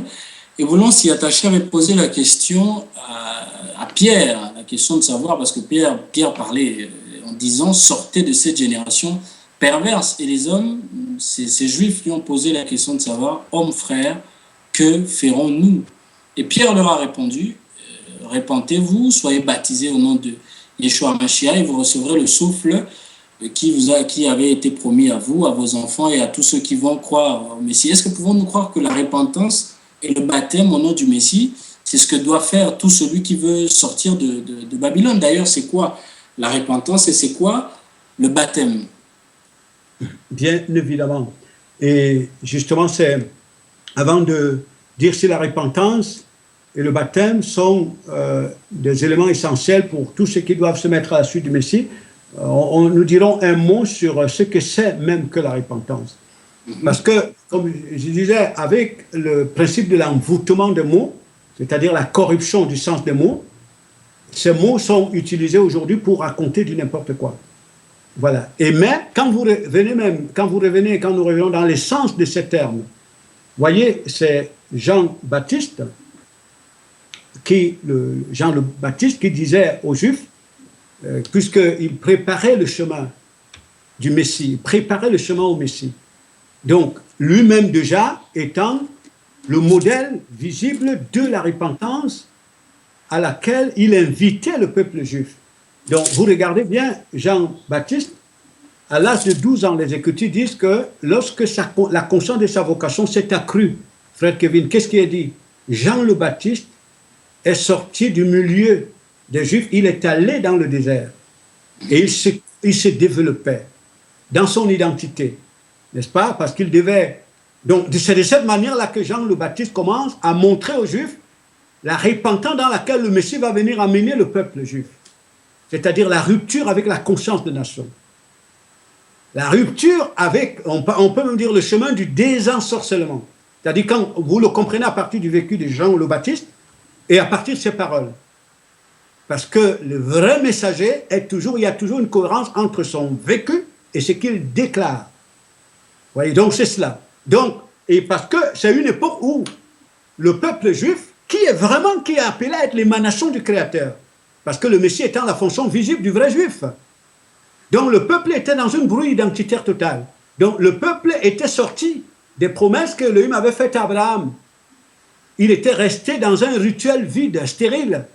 Mais le peuple se définissait à partir de la conscience des nations. Et quand on dit au peuple de repentez-vous, c'est-à-dire faites retour vers vos promesses. Retournez à l'alliance qu'Elohim a établie avec Abraham. Donc, on invite le peuple à une connexion avec la conscience des nations. Vous voyez très bien. Et ça, c'est très important. À une déconnexion, à une connexion. À une déconnexion de la conscience des nations. Une déconnexion. Parce que ça, c'est très important, parce que le peuple d'Israël, c'est un peuple qui est établi pour être la fonction visible du Créateur. C'est au travers de ce peuple qu'Elohim ramène l'univers à l'ordre. L'univers à l'ordre. Vous voyez bien, c'est ce que le Messie est, l'accomplissement. Il est la fonction visible, il est le vrai juif, le véritable juif. Donc le Messie lui-même, avant de parler même de la repentance, il montre au peuple la vraie intelligence de la repentance, la véritable intelligence de la... C'est ce que Jean le Baptiste montre au peuple. Où les Écritures vous disent, Jean le Baptiste n'avait aucun lien avec le système ensorcelé, avec le système d'envoûtement. Il n'avait aucun lien avec cela. Donc c'est cette invitation qu'il fait au peuple juif. Donc lorsqu'on parle donc de la repentance, c'est qu'on parle bien des individus qui à un moment donné, l'idée qu'ils se faisaient d'eux venait de Satan, se définissait à partir donc des individus envoûtés, si vous voulez, envoûtés. Et donc Elohim réveille l'esprit et qui doivent retourner à la suite du Messie, qui doivent revenir, sortir. Sauvez-vous de Babylone, sortez du milieu d'elle, mon peuple. C'est de ça qu'il est question quand on parle de la repentance. Et donc maintenant, à cela, le baptême, ça veut dire qu'un engagement, un vœu solennel de fidélité vis-à-vis de mon époux qui est le Messie. Donc, je décide devant les humains, devant les démons, devant les anges, fidèle à Elohim, devant Elohim lui-même, je décide de mourir dans les passions du monde pour que mon esprit s'élève dans son héritage. C'est ça le baptême. Wow. Donc le baptême, ou parlons de la repentance, c'est la déconnexion de l'homme avec la conscience des nations pour aller épouser la conscience d'Elohim. Et le baptême, c'est bien cet engagement solennel qui témoigne que j'accepte de mourir de mes passions pour entrer pour épouser, comme vous le dites, épouser l'identité du Messie Yeshua qui vient me sortir, qui vient comme le libérateur. C'est ça. Donc, je lie mon sort à celui du Messie. Vous voyez bien, je lis mon sort à celui du Messie. Et c'est pour ça que hier, je rappelais bien, pour ceux qui étaient là le Shabbat, ce passage que nous avons lu, l'attitude de deux brigands qui étaient avec le Messie sur la croix. Donc, vous verrez clairement que le brigand qui était à la gauche du Messie, il avait un lien avec la foule, les moqueurs. Il se moquait du Messie. Comme la foule le faisait. Ils étaient habités de la même conscience. Ils se moquaient du Messie. Mais celui qui était à la droite du Messie, il ne s'est pas mêlé aux moqueurs. Vous voyez, il a reconnu que Yeshua est le Messie. Il a lié son sort à celui du Messie. Comment pouvons-nous lier notre sort à celui du Messie en ayant encore pour ami, pour fondement de notre définition, un système moqueur? Mais ça veut dire qu'on se moque de soi-même. On ne se moque pas d'Elohim, mais on se moque de soi-même. Vous voyez très bien. Donc, c'est-à-dire que vous dites lier le sort au Messie. Le Messie qui, donc, l'intelligence des nations. Donc, c'est lui qui est l'intelligence des nations, Satan. C'est-à-dire qu'il trouve le chemin du Messie. Il convainc ceux qui sont dépendants de lui, envoûtés, que le chemin du Messie, c'est le chemin de la mort, c'est le chemin de la malédiction. Donc, on a des individus qui sont dépendants de l'intelligence, de la corruption, et puis en même temps, qui s'auto-déclarent être du Messie. Non. Donc, en fait, quand on parle vraiment de la repentance, il s'agit ici de sortir de la dépendance à l'intelligence moqueuse qui se moque de la voix d'Elohim pour se soumettre au Messie. Et les hommes disent que... J'ai suivi une dame qui disait une fois que les habitudes sont des connexions et qu'avec un effort conscient, l'homme peut parvenir à changer ses habitudes. Est-ce là aussi une manière d'être désenvoûté, c'est-à-dire faire un effort conscient? Ce sont des gens qui, en fait, ce sont des expressions qui sont dites par ignorance. C'est-à-dire que qui sont dites par ignorance parce qu'on ne comprend pas notre univers, comment il fonctionne.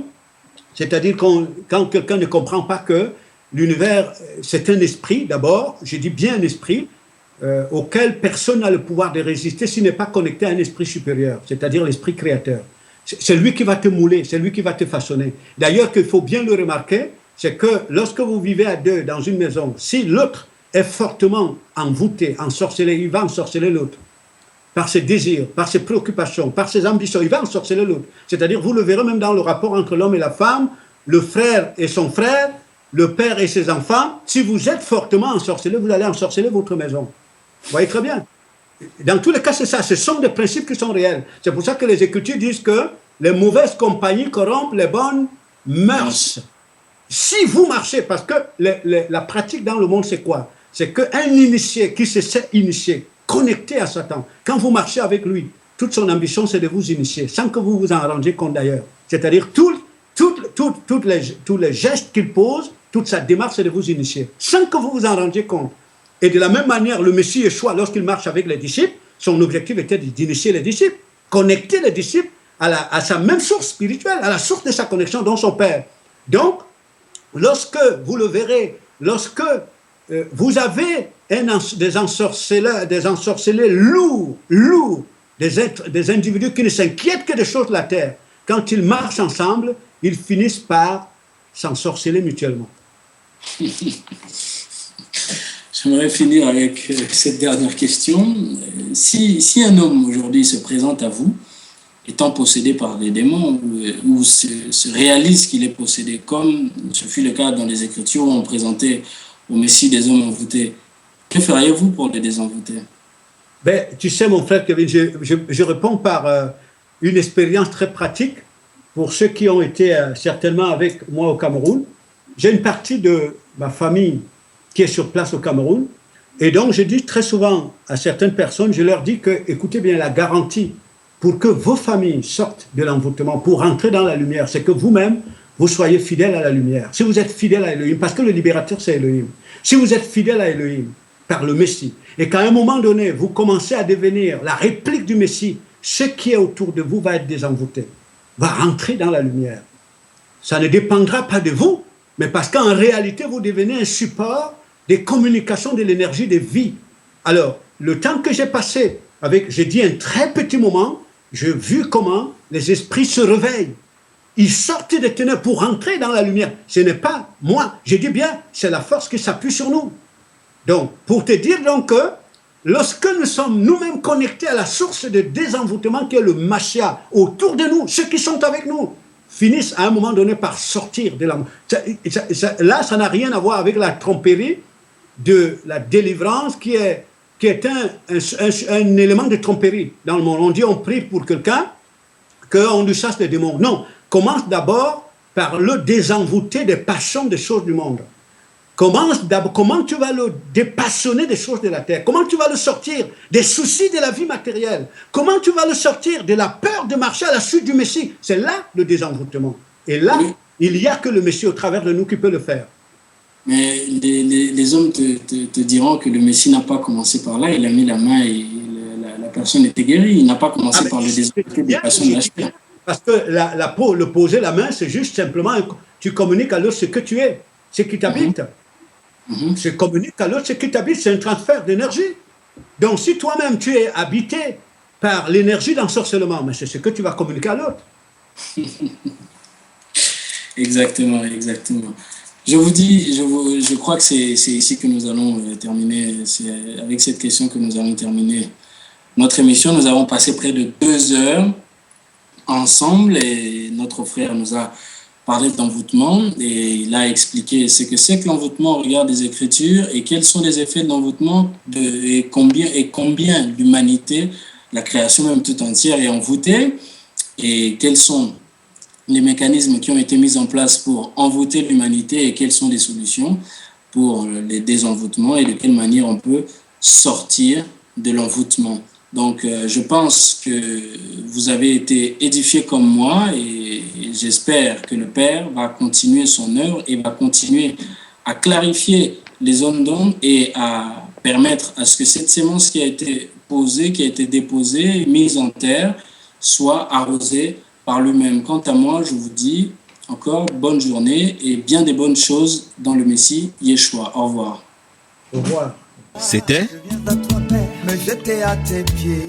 Comprendre la parole de Dieu Je ne suis pas avec mon invité du jour. que tu entres chez moi. Comprendre la parole de Dieu, c'est votre rendez-vous dominical sur epsradio777.net.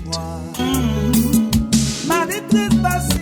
L'émission qui contribue à lever le voile de la séduction sur nos esprits. Nous espérons que vous avez été édifiés, chers auditeurs, et nous vous donnons rendez-vous à la prochaine édition.